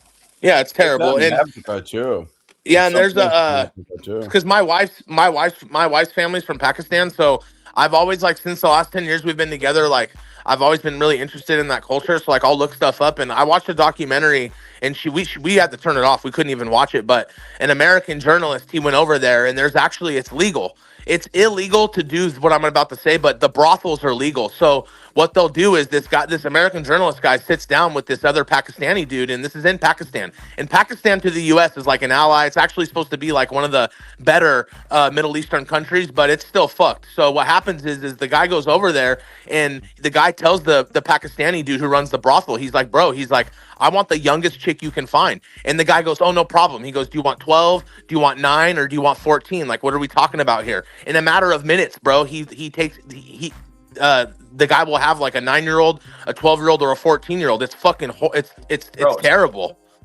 Yeah, it's bad. And they get a slap on the wrist over there. Nothing even it's technically against the law over there, but because of the Sharia law and the Quran backs a lot of that bullshit up, nothing happens. But another country. So Midwest, so many countries. Yeah, I was gonna say, you gotta think like Bangladesh. Bangladesh is fucking terrible when it comes to like rape and sexual assault against women, dude. Because I mean, if you don't know about Bangladesh, do some research, man. Oh no, that whole part of Asia, Middle East. Did you know that whole part of Asia? People go. The military documentary just came out, dude. Yeah, that whole part of Asia, every piece of shit from all over the world goes to that part of Asia to do that. Yeah, it's horrible. Yeah, no, you're absolutely right. That's actually a new thing I watched. That part of Asia. The only way they'll do something about it is if Interpol gets mixed in, and beyond that, it's free for all. It's very rare somebody gets what they deserve and punishment for what they do. Very rare. Yeah. People go to that part of Asia. But you know what's crazy is when they do get a punishment. Like one thing I did see is that when somebody is legitimately convicted of raping a woman in those countries, they fuck that person up. Like they fuck him up. Like they'll beat the fucking shit out of him, dude. Well, like look at the Vitaly, the influencer. I was just talking to my wife about this. He just came back from doing a year in prison in the fucking Philippines, and he tells nightmare stories. Every night, right next to him, he would see grown men get fucking raped every night. Like, and they're sleeping nut to butt, dude. No blankets, cockroaches crawling all over them. Like, and some of those in Cambodia, dude, look up Cambodian prison, dude. Holy fuck. But in those places, though, one thing about those places, it's all about how much money you have, right? So let's say me and you, something happens to us, we would be just fine. Why? Because we have money. And the money is like, what, 10, 20, 30, $40 gets you so fucking far. You would have your own cell. You would have the guards kissing your fucking ass. Dude, if I took 10 in Mexico, dude, now the fucked up thing, now take that to Mexico, bro. As if you two... Like even me would be sketchy, bro. Like I would like, and I'm gonna keep it real, and this isn't like a flex or nothing. I would very carefully and like half-ass flinching drop a name, my dad's name, and it could either help me or that could get me killed. Like, I'm dead ass serious. BCV, you might be in worse condition you take that money. Yeah, but like even then, dude, like it's still like I'm still like, okay, maybe people don't know this, but like Mexicans born in America, you're a gringo, dude. No, I know, but like that's what it is. Like it's not a gringo's like usually used for like a white person, like but a gringo's basically a slang term for like an American. So whether you're black, white, Mexican, if you are an American, you're not like a Mexican national, like you're a gringo, dude. But anyway, you take that and you go to jail in Mexico, bro, that money is going to get you fucked. They're going to extort the shit out of you. You're not going to be okay. You are not going to be okay.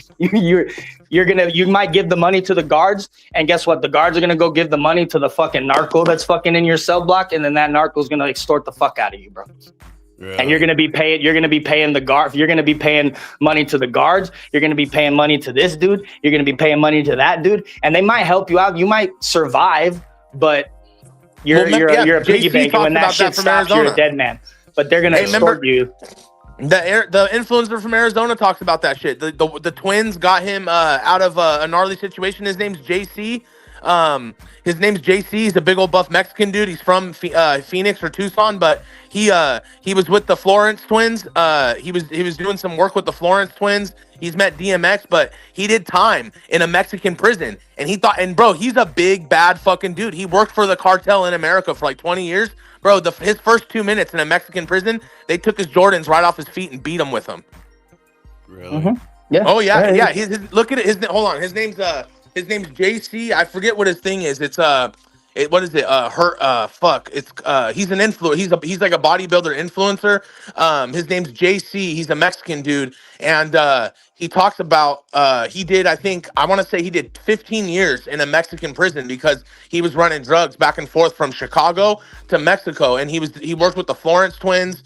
And then he went to a Mexican prison, bro, and he thought he was all badass. He knew people in the prison. And bro, like these two skinny, like nothing dudes, like younger than him, they tried to punk him for his shoes, and he bowed up. He thought he was all tough. He was like, "You ain't taking my shoes." And he said that was the biggest mistake I ever thought. He's like, in 5 minutes, those two dudes had my shoes off, and I was getting beat with them. Yeah, and this dude, DJD in Mexico, dude, they'll have Jordan. You can have Jordans in prison, dude. I think they're gonna get took. They're gonna, if you're not somebody with a little bit of fucking juice, it's gonna get taken.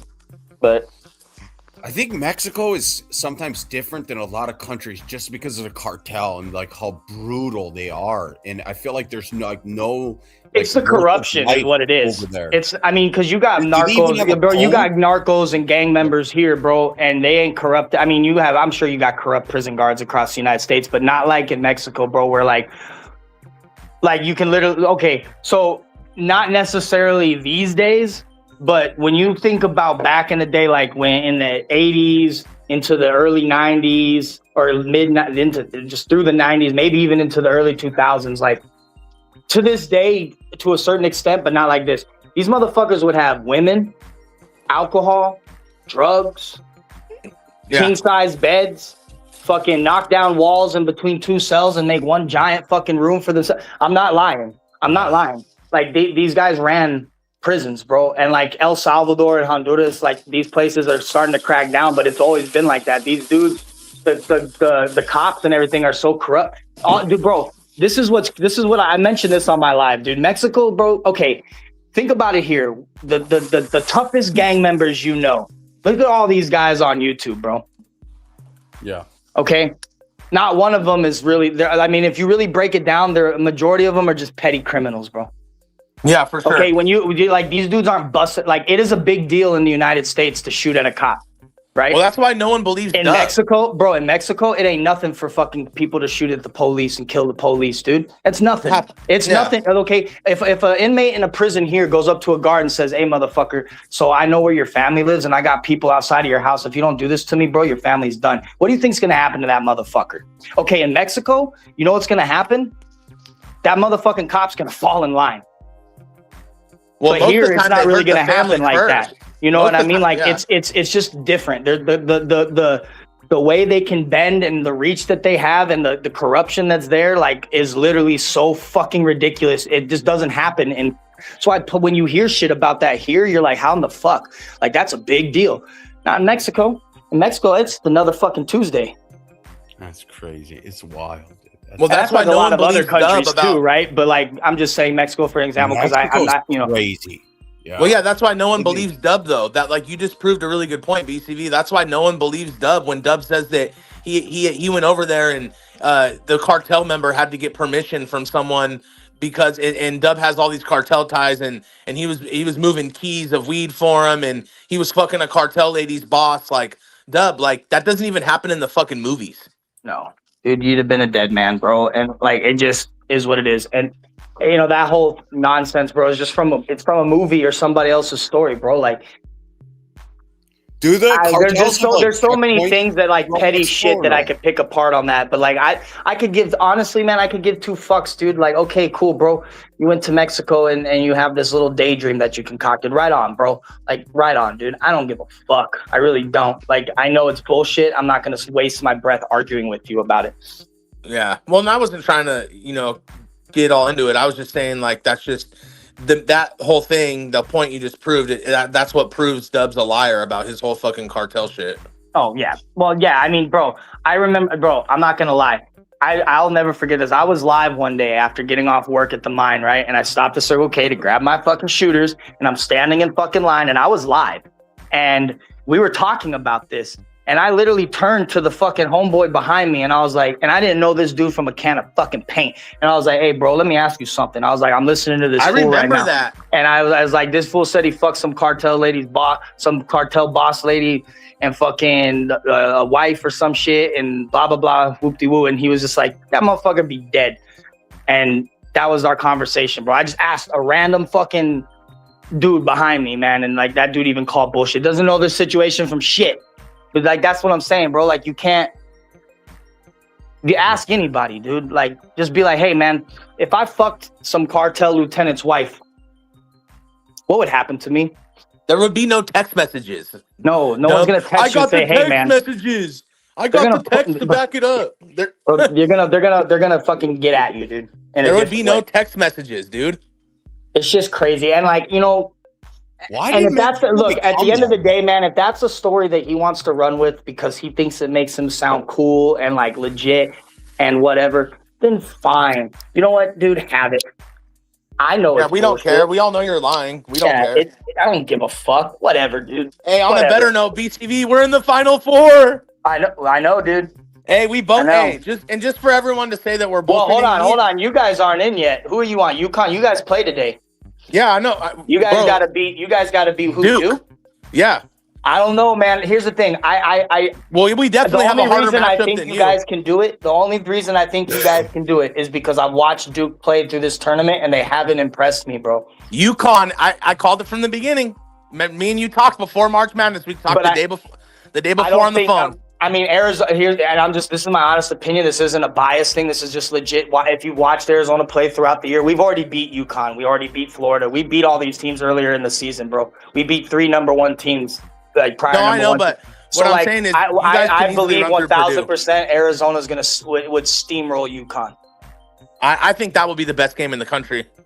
I think teams get better. I want our get back with Duke. Bro, last night downtown in University area was fucking crazy. Everybody was welcoming them home at like 1 o'clock in the morning. It's fucking lit, dude. But I want our get back with Duke. I think UConn will give you a tougher match than. I think UConn will give you a tougher match than Duke. They're an older, mature team. Honestly, Duke, I think Michigan's gonna give us the fucking run, dude. Michigan State? No, Michigan. They're in the Michigan State's already out. We smoked them. Michigan's our next game in the Final Four. Michigan's our game to punch the ticket to the championship. I thought you just have to play Purdue and then you go to the championship. No, we played Purdue last night and won. And okay. Oh, that's what it was. Okay, sorry. I was just looking at my. That was to get into the Final Four. Yeah, that's what I'm saying. Okay. Michigan and Arizona are in the Final Four. Now it's either up to Duke. Now it's either Duke, UConn, Illinois, or Tennessee. And we play Michigan, and Michigan's got 2 dudes, man. That Lindenberg or whatever the fuck his name is, dude. He's a fucking animal, bro. He's a beast. And he's gonna give Koa Pete a fucking run. I think him and Koa Pete is gonna be a fucking dope ass matchup. Bro, you can't tell me though that UConn hasn't impressed you in the tournament. All right, man. I mean, Dude, they I'm got honestly, scores, man, I'm rebounders. not like big on UConn, dude. I'm really not. Like, I don't think they're not what they were a couple years ago. Well, I think the last time they won the championship was like years and years ago with with Kemba Walker, wasn't it? I don't know when the last time they won, Yeah, but they've gotten this far, so obviously they're doing something right and they're a good team. I'm not saying that, but they're not. But I don't know. Like, I haven't really paid. Honestly, I haven't paid too much attention to UConn. I've watched Duke.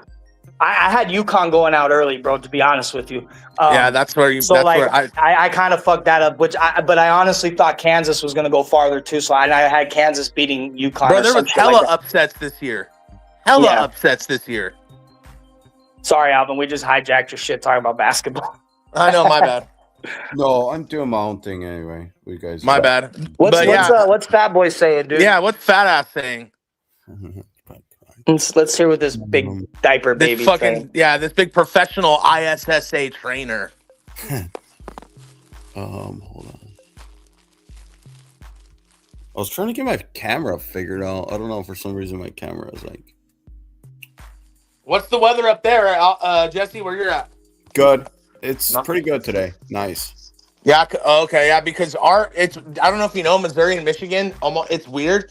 Besides like the snow, almost every day our weather is like the same. Because my neighbor, all of her family and her sons, they live in Michigan. She's an older lady, and she talks about the weather about Michigan like every day. So that's why I'm always like, I kind of know a lot about the Michigan weather. Michigan's all over the place, though, dude. It's really true, like what they say. You can't. Yeah. You got to dress for everything. It's weird. Yeah. They say that wait 15 minutes and the weather will change. Yeah, it's like warm one day and then fucking freezing cold the next day, and dude, it's Reed Jr. is a beast. I hate it.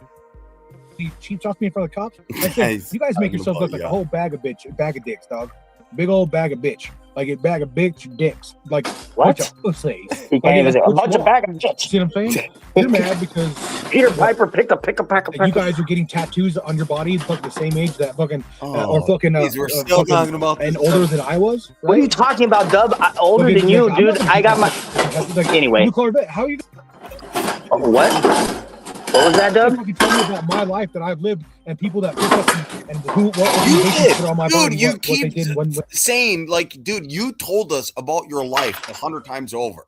Yeah, like, I don't get it. Like we have, like, how do you say, like, we have, I don't know, like, it's not like it's not telling him about his life, right? Like, look, dude. Everybody knows that you're not Sonny Barger's nephew, dude. You are not blood related to Sonny Barger. Literally everybody knows that, dude. Like, if you want to run with that and tell you, like, okay, you know how many people claim they're related to Joe Bonanno and they're not, and they're just considered crazy? You're that guy. You're that crazy person out in the world that like fucking saw a documentary on Sonny Barger and his mom might have fucking like sucked his dick one time, and like now you're like, yeah, it's my uncle. Like, you know, and you think that you're blood related to him, and you have all this proof, yet you've never shown any of the proof. You've never shown any of it. If Sonny Barger was legitimately your uncle, dude, you would be showing proof like a motherfucker. And his mother-in-law went and stalked Sonny and got pictures. But like at the end of the day, dude, like everybody knows that's not true. No one's telling you about your life. That's just a fucking fact. Bro. Yeah. Like that is just a fact. Like that is a actual fact. You are not blood related to Sonny Barger, and Sonny Barger is not your fucking uncle. Like he is not your mom's relative. He's not your grandmother's son. He's not any related. Is he related to your Chomo dad? No. Like Sonny Barger's like bloodline is out there almost, right? Like his immediate bloodline. He didn't even have kids. So like, you know, like, and you never, it's just, there's just so much. It's like, we're not telling you about your life that we don't know nothing about. We're literally just speaking facts. Like, okay, cool, dude. You this is what you say, but like, it's just not true. All right. Well, that's like me coming on here and saying that I'm a 6'6" black man. Prove I'm not. Yeah, it's not true. Hey, so what about I ended up putting a welding ad out there in my local community, and I posted a video of it. This guy named Chuck Elkins. So he wasn't in the HA, but he was very, very close. He worked on everyone's bikes, and he was really, really close. And I posted the pictures. He got really close to Sonny. So his best friend was Fuzzy. Fuzzy was a big, giant fucking bodyguard of Sonny's for like 30, 40 plus years. Fuzzy and Fuzzy Wuzzy was a bear.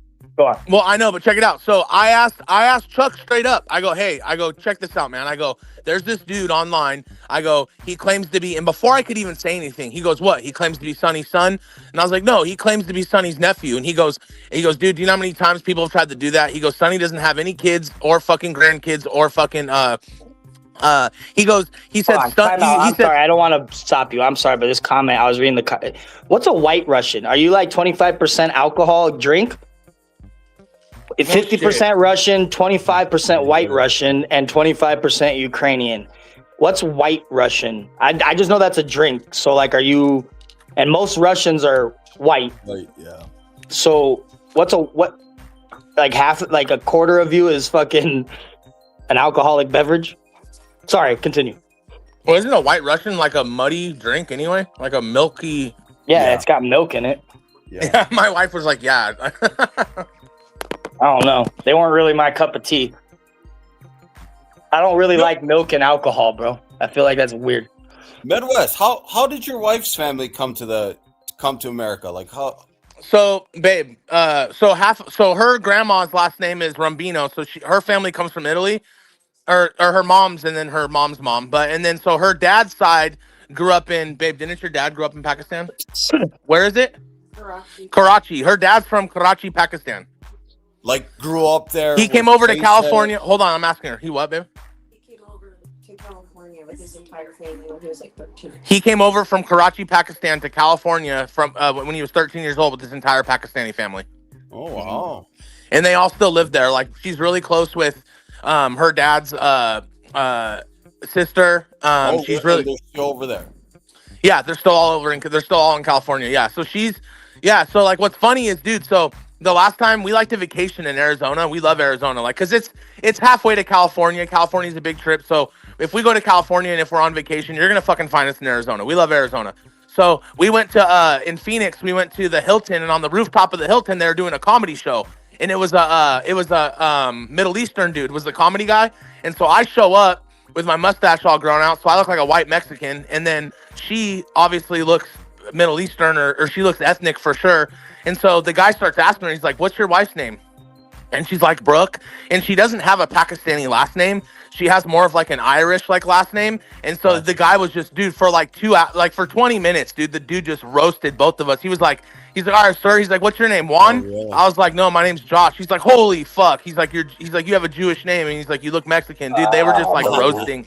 They were roasting us for like 20 minutes, but we were late, and the only seats available were in the front. And my wife was like, hurry up, let's sit down. And I knew as soon as we sat down, the dude locked eyes with us. I was like, we're gonna get fucking roasted for 20 minutes, and we got fucking cooked. So see, but someone like Dub, if Dub and Natty went to a fucking comedian show and they started getting roasted, Dub would be all fucking butthurt and be he would. Dude, he'd be like, I'm from prison, 29407, back number, forgery, 5 to 7. Yep.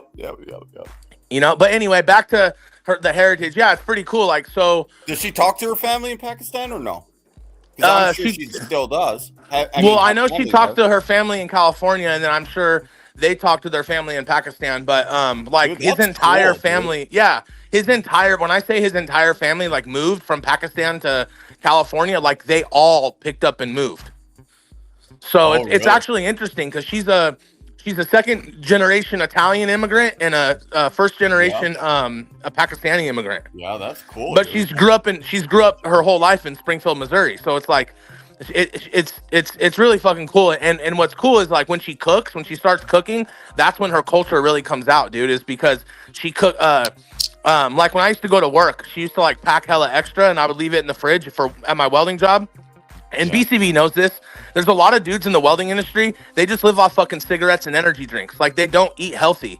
And so my wife, what she'll do is she'd send me to work with yeah, not at all. Yeah, she'd send me to work with some like Indian food or Italian food. And my welding coworkers, they'd go in the break room and they'd be like, all right, Midwest, what is it today? Zambini or fucking zucchini? Like they'd fucking joke around and shit. But she definitely brings her culture out in the kitchen, dude. Like she can make Indian dishes, Italian dishes, or she'll mix. Your house be smelling like curry and shit.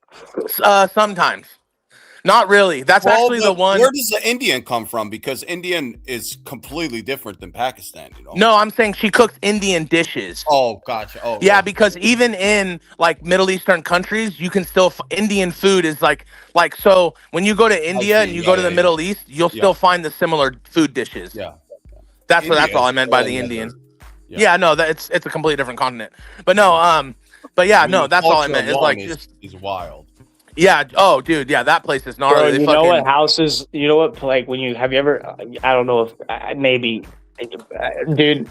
And this is gonna like somebody from Africa, like Africa, like Nigeria or Congo or something like that, dude. Like when you walk into their house, bro, if they're like straight like off the boat.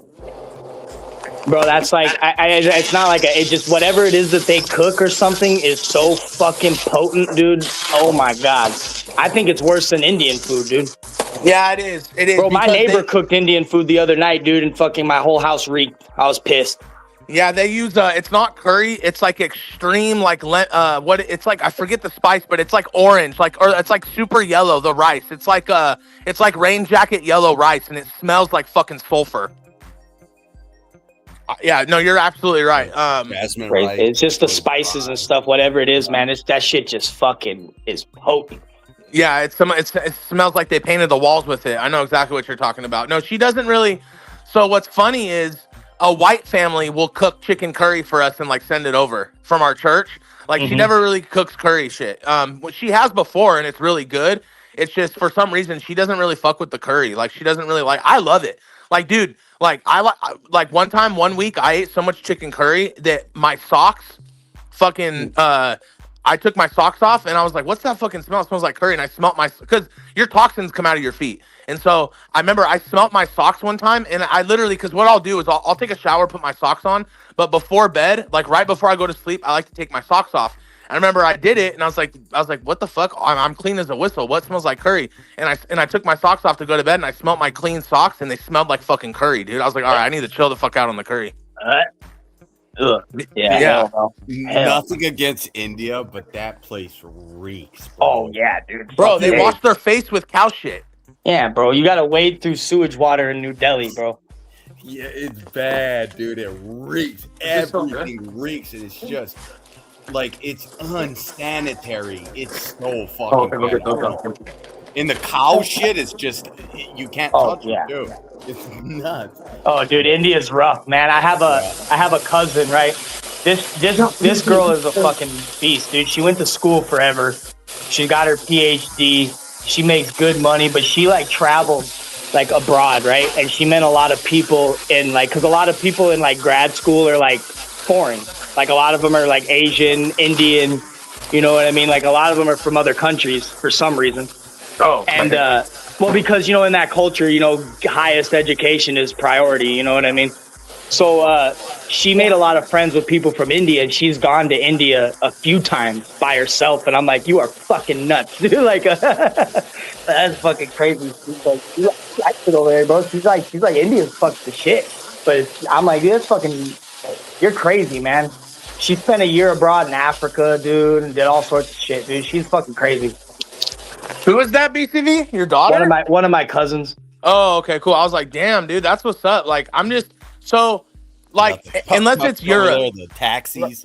Like, I'm just not big on sending your kids like we were watching the show the other day, and all these like rich moms were like, we want our daughters to study abroad in like different countries, like Morocco, and then like different parts of Europe and shit. And like, I have nothing against that, but like when you start fucking around with like places like Romania and fucking Paris, and then like if you look at Morocco is probably the one country in Africa where it still has like that Middle Eastern European fucking sketchy vibe. So it's just, we watched this show where all these chicks, they went and quote unquote studied abroad. That means basically like /vacation /fucking college.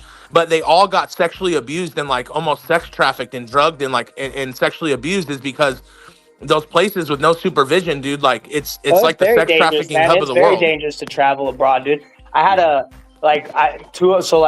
have two younger cousins. That cousin's around my age, but I have a couple younger cousins. One went to Ireland and spent a year in Ireland. The other one went to Egypt, spent a year in Egypt. Egypt sketchy. Dude, he had the fucking time of his life. He's the one that's getting his. Oh, he's a dude. Okay, he's in grad school right now for Islamic studies, bro. And he wants to he's like super smart on like all that shit, bro. And like he loved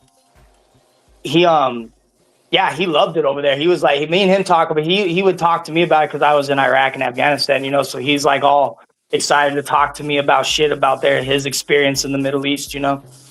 So he would tell me all these crazy stories, dude. He's like about like, you know, these black markets where they have like fucking snow leopards and fucking eagles, and they're selling all these exotic animals and all this shit. And like any sketchy shit you want, there's this one part of Cairo, dude, that you go down. It's like this underground black market. It's crazy, dude. And I'm like, damn, that's fucking wild. There's a lot of scams.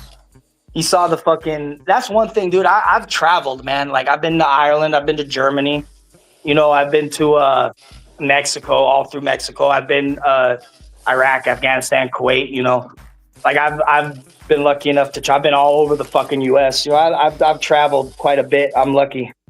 Yeah. See, I haven't because I grew up poor. But my little brothers, they've been like, dude. My little brothers, like, out of the blue, they'll text me and be like, "What up? I'm in Ireland."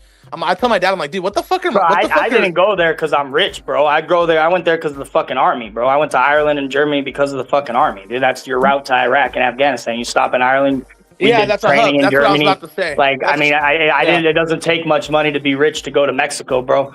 And you know what I mean. So like, I didn't travel because I was rich. No, I wasn't saying that. I was saying that. So what I'm saying, like, for nowadays is what I was saying is like, for me, like, if me and my wife, we wanted to go to those places to vacation, it would take money. But no, and what I was saying is that, so like, if you want to go to Italy, Dublin, Ireland, that's a hub. That's like the halfway point, right?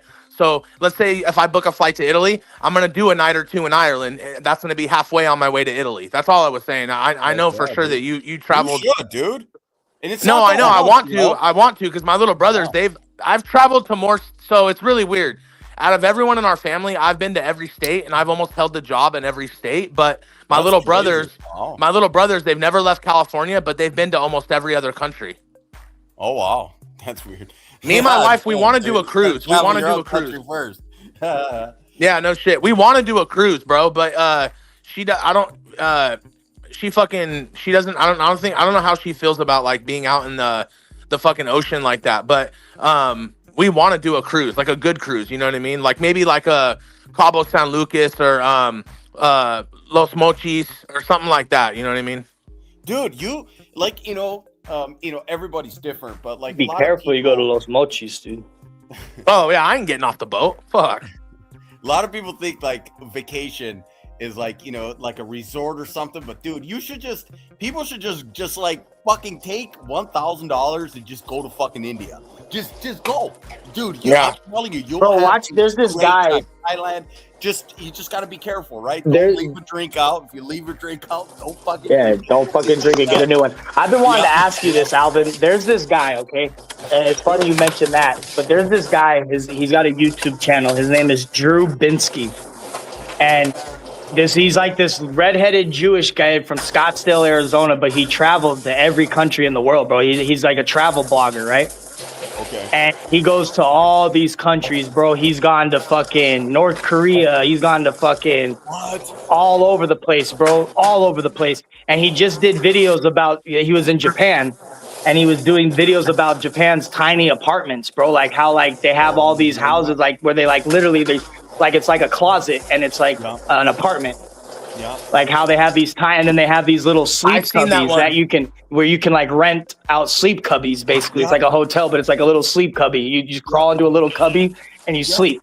Yep. So the whole building, very common, dude. Very common. Yeah. Even growing up, like when I used to get pissed off, I used to just go. You can stay. It's. I'm gonna send you the video, dude. I don't know if you've seen this guy, but I'm gonna send you the video, bro. You'll like that guy. Are you talking about the yellow brick building, BCV, where literally, if you look at the whole building on the side, it's like hundreds of feet tall, but if you look at the building on the side, it's literally less than your arm span. Dude, it looks like a sheet of paper. Yeah, dude. Yeah. I've seen that documentary. Also places in Japan that if you like, okay, if you want to watch porn, you're able to rent like this little The internet cafes, yeah. And you sleep in there. There was a chick living in there. It's like $40 a night or a week or some shit like that. Like, you just go to town by yourself. Yeah, 40 it's yen, like you got baby, your own 40 little room yen. and you sleep in this, like, it's like literally just a little like cubicle of like a computer, and it's got like a chair that you sleep on, bro. That's crazy. That's funny shit. Yep. That's They're all crazy, over, dude. all over the place. They're so well. They say it's because Tokyo's so populated, dude. Well, even Right? even so, I grew up in Miyagi, and Sendai is the like the capital. Even in Sendai, so they have these little sections in Japan where like all the bars are, you know, and in that section there will be like the cafes or whatever they call it. Yeah. And Okay. you just, Hey, and then there's, I'm not trying to bring up a touchy subject, but did you guys see the Trump interview where the Prime Minister of Japan, Oh, yeah. he just came and visited dude, I Trump? heard that a million Hey, times. hey, dude. Everyone's telling me, Dude, that shit was hilarious. So, and she was looking at her own reporter like, "What the fuck are you Yeah, doing?" Like, dude, the so dumb her fuck. own That was reporter funny. asked, he's like, the own reporter's like from because when these prime I think we ministers just talked like, about it, didn't we? Yeah, we already talked about. Yeah, we Oh, my talked bad. about it. No, yeah, you're dude, good, but that yeah. shit's fucking. That dude, that's the dumbest. he's like, thing who I've knows ever more heard. about surprises than Japan? Yeah, like, god damn, dude, that's some fucked up shit to say. But hey, I know, but the reporter was asking a dumbass question. But hey, just to be real, the Pearl Harbor was crazy. Like, the prime minister was shaking our hand on a Friday, and they attacked us on a Sunday. Like, I mean, he's not wrong.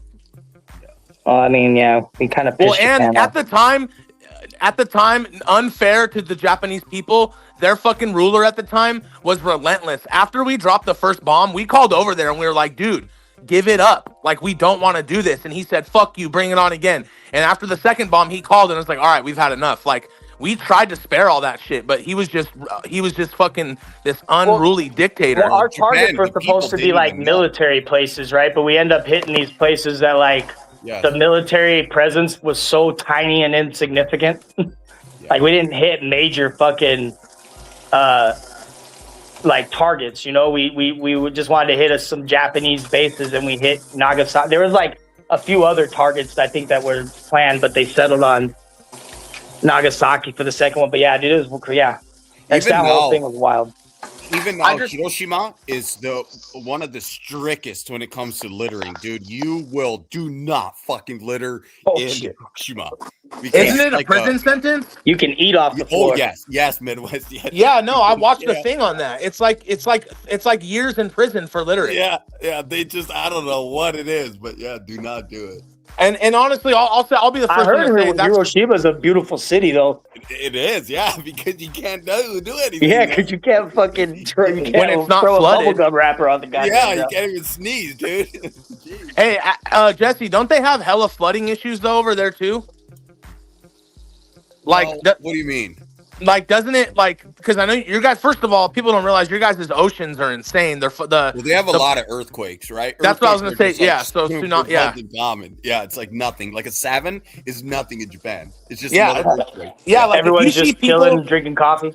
Yeah, dude. I remember when I was younger, I went to Niigata, right? And we were stopped in a traffic light in the road split. Now, like, not like movies where the whole thing moved, but the crack. We like physically fucking seen it. That was Oh, yeah. nuts. That's scary.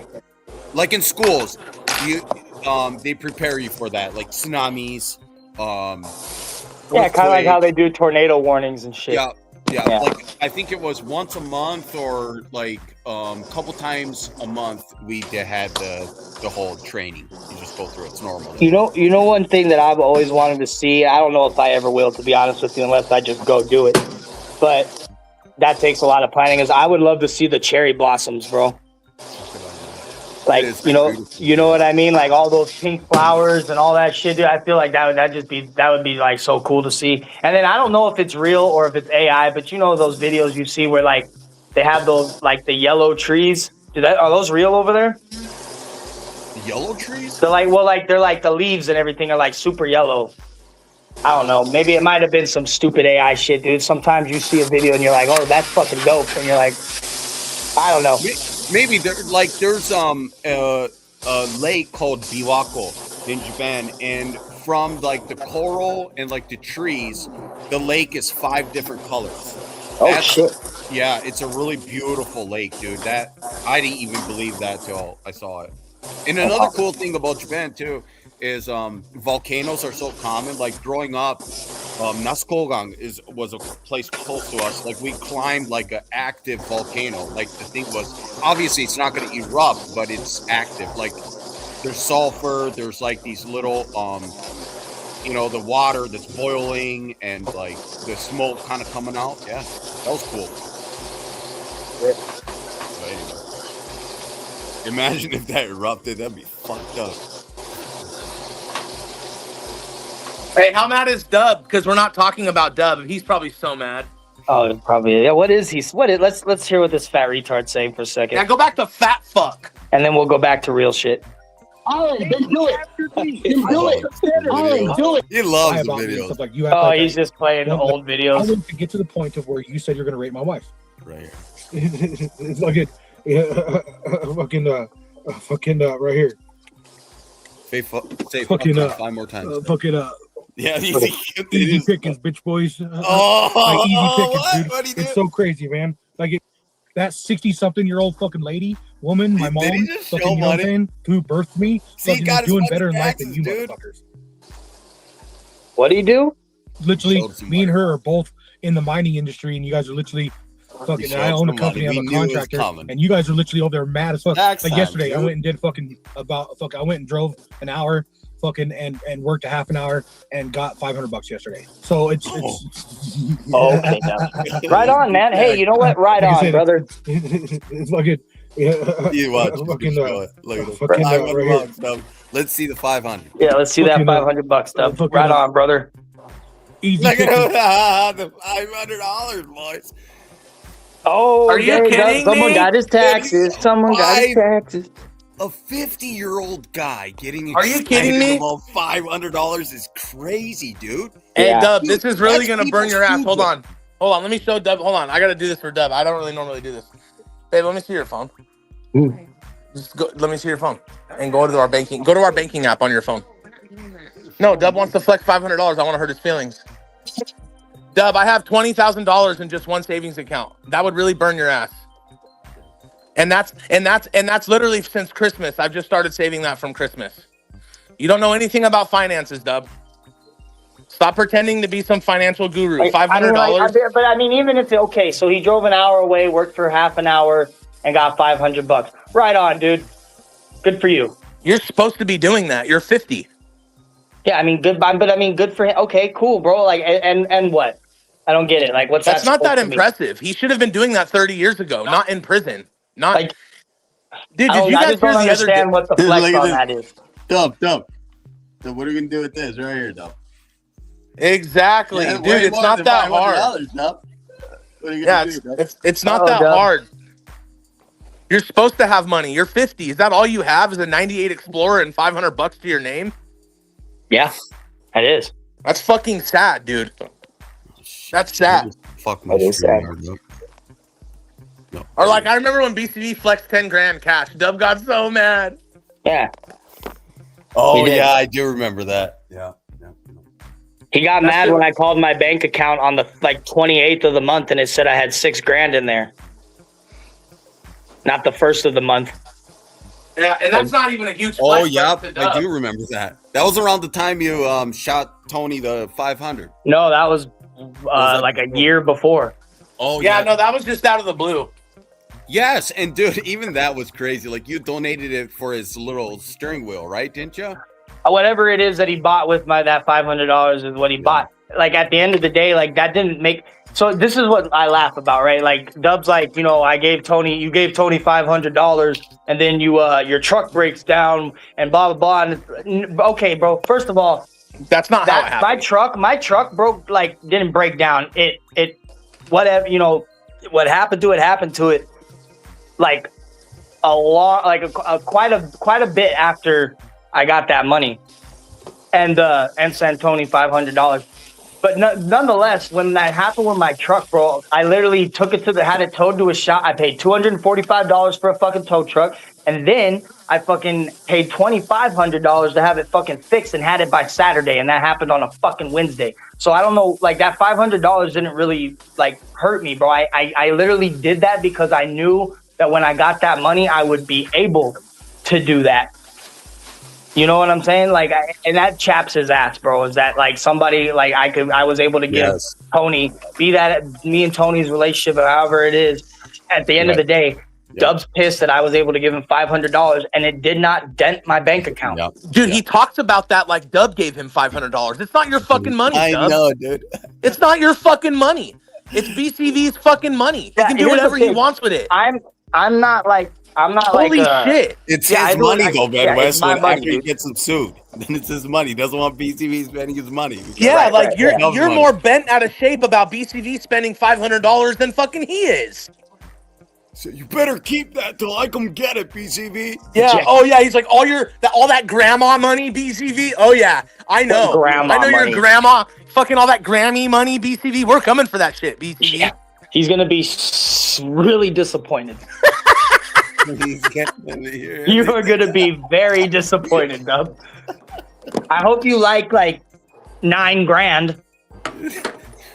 Oh, dude, that's a fortune. That would be a come up, dude. Dude, that's a fortune to him. Yeah, that's a fortune. My grandma is not made of money, bro. I don't know what the fuck. She's got 5 kids other than me, bro. Like, what are you talking about, bro? Like, come on, dude. Like, I'm not like getting hundreds of thousands of dollars, bro. I don't know what you're thinking, dude. I don't know what. Yeah, that's a fortune to him, though. Yeah, it sure is. The fuck, and I don't even want that money because you know what you have to go through to get it. Yeah. Like, so fuck you, dude. Yeah, Dub would suck a dick for $9,000, guaranteed. I 1000% believe Dub would squeeze a penis for that much money. 100%. He drove 3 hours away, dude. And probably. I swear to God, if Diddy had $9,000 cash and said, "Dub, just touch the tip," Dub would touch the tip. He would. Handful, dude. No one will know. Okay. Yeah, he'd be like, Dub's answer would be like, "That's all." That's it. Yeah. All right. Don't tell anybody, fool. That's it. I've done more for less, motherfucker. Yeah, I've tripped over hotter dudes to looking for a place to jack off. No shit, dude. That ain't shit to me. Why are you tripping over dudes with your dick out? You fucking weirdo. You fucking weirdo, dude. He's a fucking weirdo. Sex offender, bro, for sure. Dude, and this is how you know, like, he's all lying because, like, dude, I'm like, where I grew up, just to even talk like that, you get your fucking ass beat. Like, my dad would call me a queer. Like, if I started saying shit like that, my own father, he's done it before. Like I remember when the Backstreet Boys came out, dude. Like, and I was bumping them on my CD player. Thought I was the coolest guy in the world. Thank God he did that. My dad would bust in my door and be like, "Quit listening to that, you little fucking queer." And you know what? At the time, yeah, I was a little butthurt. But now, as I'm a grown man, I thank my dad. I text my dad every other day. I'm like, "Hey, you know what, sir? I wish you would have whooped my fucking ass a little bit more." Hey, man, but you know what? Backstreet Boys are fucking solid, homie. No, well, dude, I was NSYNC. So okay, that's fair. NSYNC is better than the NSYNC was the shit. Yeah. So in second grade, I would get dropped off like an hour before school to my homeboy's house, and we had like 3 or 4 homeboys. It was at my rich Asian friend's house. He had a house right by the school, so we'd all get dropped off an hour before, and we would all like pick the dude, and we would do a whole dance routine, bro. Like it was legit, dude. Like we were literally like little fucking mini NSYNC dudes. Hell yeah, dude. That's the way to go. But then my dad found out, and he was like, "You're not doing that no more, dude. That's fucking gay, and you're not gay." I mean, whether it was true, I mean, you know what I mean? It's good. You want to fear your father out of respect. Like, it's healthy for you. Catch up, Dub. Yep, catch up, Dub. Yeah, catch up, Dub. You never had a dad to call you a queer when you were listening to gay music. Yeah. Yeah. Yeah, you're just jealous. Listening to our live. That's why I did that. He's listening to it right now. Oh, is he? Yeah, Dub, you're gay. He has nothing else going on. Yeah, of course he's listening to it. Yeah, Dub, you didn't have a man to smack you around when you were listening to Donna Lewis, "I Love You Always Forever." Tell you were a queer. Apologized to me a long time ago about the shit that he said about my wife. They have nobody. My dad every other day. I'm like, "Hey, you know what, sir? I wish you would have whooped my fucking ass a little bit more." That's weird. Hey, man, but you know what? Backstreet Boys are fucking solid, homie. No, well, he loves you guys, dude. Honestly, he really does. I know you. Like I said, that's really weird, huh? So in second grade, I would get dropped off like an hour before school to my homeboy's house, and we had like 3 or 4 homeboys. It was at my rich Asian friend's house.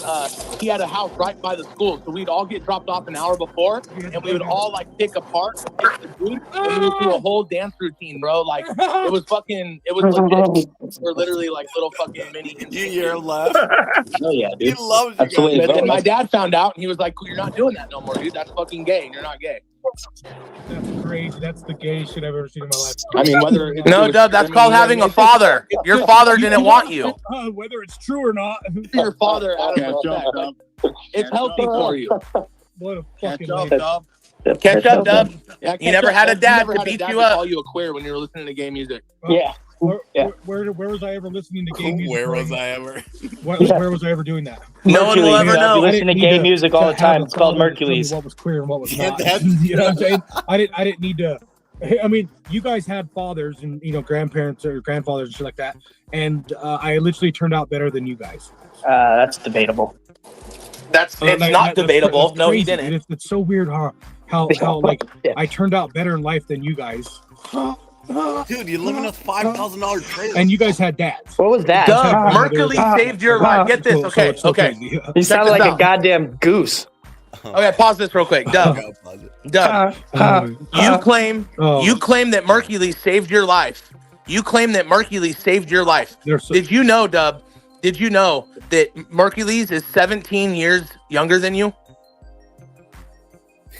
So explain to me how someone that you're 17 years older than saved your life and got you to take the needle out of your arm, supposedly. Oh, I mean, Wes Watson saved him too, man. And I don't even think he was a real tweaker, dude. I don't even think he shot up. Like, just knowing from what I've never shot up drugs, but I have used drugs. Bro, he literally has a tattoo proving it. What are you gonna do? Yeah, like who does that? That's somebody who seeks attention. Like, so when you see that tattoo, some other tweaker who's done that will look at Dub and be like, "Oh, what's up, bro? Like, you used to shoot meth?" Like, that's the only reason why you get that tattoo. It's attention seeking. Yeah. It's his blanket of comfort. That means it's false. A blanket of comfort is false. It's a false thing. It's a crutch. So you've already admitted that all your tattoos are lies. Every tattoo is a lie on your body. It's a lie. Yeah, look, Dub, we may be listening to NSYNC when we were kids gay, but we're not fucking taking 5 dicks up the ass gay like you did. Exactly, dude. Like, we're comfortable with our sexuality. We all have women. Yeah, bro. Not one of us on this panel has ever been touched by another man. Exactly. So, joke's on you, pal. And then this guy talking about steak for a week. Who the fuck are you? First of all, you can't afford steak. Second of all, you are a human That's buffet. AT Trade. That's fucking Dub hears that daily. Sausage in the ribs today. Sausage in the ribs. Yeah. Dude, Dub is a Dub walking takes sausage buffet. in his ribs. No shit. We all know. Dub, quit telling us about color of meat. We all know what color the meat was that was in your ass. Yeah. Okay. Dub, you want to talk about colors of meat, huh? Yes, he does. We don't want to go there, do we, Dub? Yeah, we don't want to go there. Let's listen to Fat Fuck. What's he saying? Probably crying right now. He just heard that and freaked out. I turned out better than you guys. Dub, first of all, we're all in our prime technically. Like, even BCV. What, BCV? Aren't you like 36 or 37? I'm 37. I'll be 38. Yeah, so you're not even, Dub. Like, we're all barely in our prime or barely, like, we're all in our prime. Like, dude, you're almost 20 years older than us. And you compare yourself to us. Like, we're all with our families right now. Like, you have to go live in a car. Like, I'm walking around my own house going live because I can say whatever I want to say in my own house. If I want to be around my children, I can be around my children. You have to have supervised visits for a reason, Dub. It's because we saved the children. The movement is alive and well, and it's flourishing. He's just mad because we saved the children. Is he crying? Yeah, is he crying? He might be after Jesse flashed all that bread. Yeah, he probably is pissed.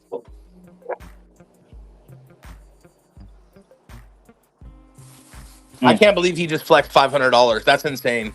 That's pretty sad. It just proves our point more. And see, and look what I just did, and that's one of my wife. Busy, Ryan. Look what I just did. I was just going to show the internet my bank account, and it probably would have been a dumb decision just for security reasons. And what does my wife do? She says, no, we're not doing that. And I listen. Make good choices, Joshua. Yeah. I just made a good choice, and I listened to my beautiful wife instead of Dub. You know, Big Natty. I first of all, I know that she edits his videos when he posts them. Some of his videos, I guarantee she chops them up and edits them and posts them. And second of all, if she loved Dub, she would have pulled him aside a long time ago and said, dude, my wife's done it. Me and my wife were talking about this the other day. I've been on live. My first year of YouTube, dude, I learned a lot. Trust me.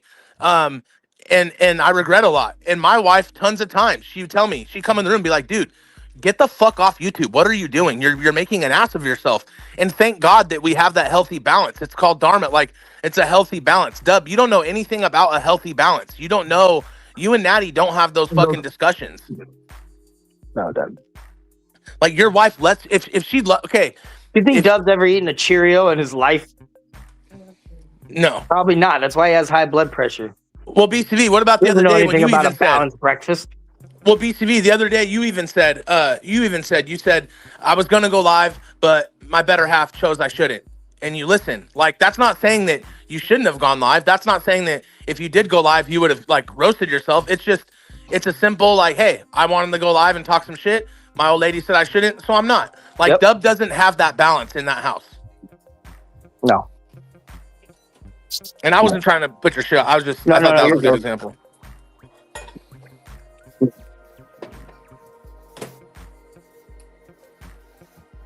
Yeah. Alvin.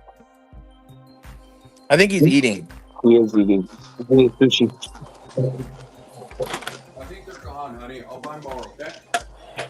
See, he just ate all the sushi and he's like, I think they're gone. Just covering his ass.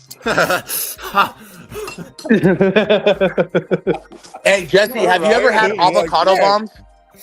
Like Cat Williams, someone broke it and stole it. Yeah, someone broke it and ate all the sushi, babe. Jesse, have you ever had avocado bombs? What is that? At a sushi place? So, hold on, dude. Oh my Lord. Hold on, let me get my wife, dude. Dude, it's fucking next level sushi type shit. Dude, while you're doing that, hit the play button. Okay.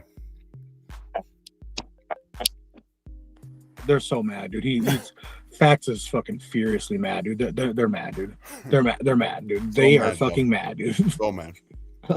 Yeah, Fax is furious, floating around butt naked in his hot tub. Like legit Riri, dude. They're upset at the fact of their own actions. You're not doing BCD. That's fucking gay. You're not gay. Look at my pit. That's the gayest shit I've ever seen. Oh hell yeah! Life, dude. She's bad. Like, it's so weird. She's a pocket bully. Where was I ever listening to gay music when I was a kid? Like, you don't know me as a kid. I'm like literally older. We do know you as a kid. You told us about NWA and oldies and fucking old rock and like. Let him bury himself. Just let him bury himself. Like, so try to tell me about my life some more, dude. Like, come on now. What you hear me listen to now and the oldies and shit like that, that's what I listened to as a kid. Like, it's so weird how you listen to Mercury's as a kid, huh? You listen to Big X the Plug as a kid. As a kid, dude. Shut up, Dub. I introduced for one thing. That's funny. Life. Like, they're fucking legitimately fucking idiots. And they let Jesse cry about fucking not having fucking, I don't have to prove nothing to you. And you're mad because I don't have to prove to you that Sonny's my uncle. That's so weird, huh? I thought you proved it, though. See, you're claiming that you proved it. All right, dude. Yeah, wait. Nice little escape route there, Dub. All right. We see what you're doing. I'm gonna end it.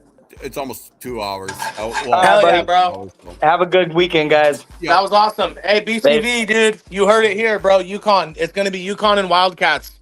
I don't know, man. We'll see today. We'll see. When do you guys play next? We played last night. We go to the final. We play next game is in the Final Four. We play Michigan. Hell yeah, bro. All right, guys. I'll see you. All right, peace. Peace.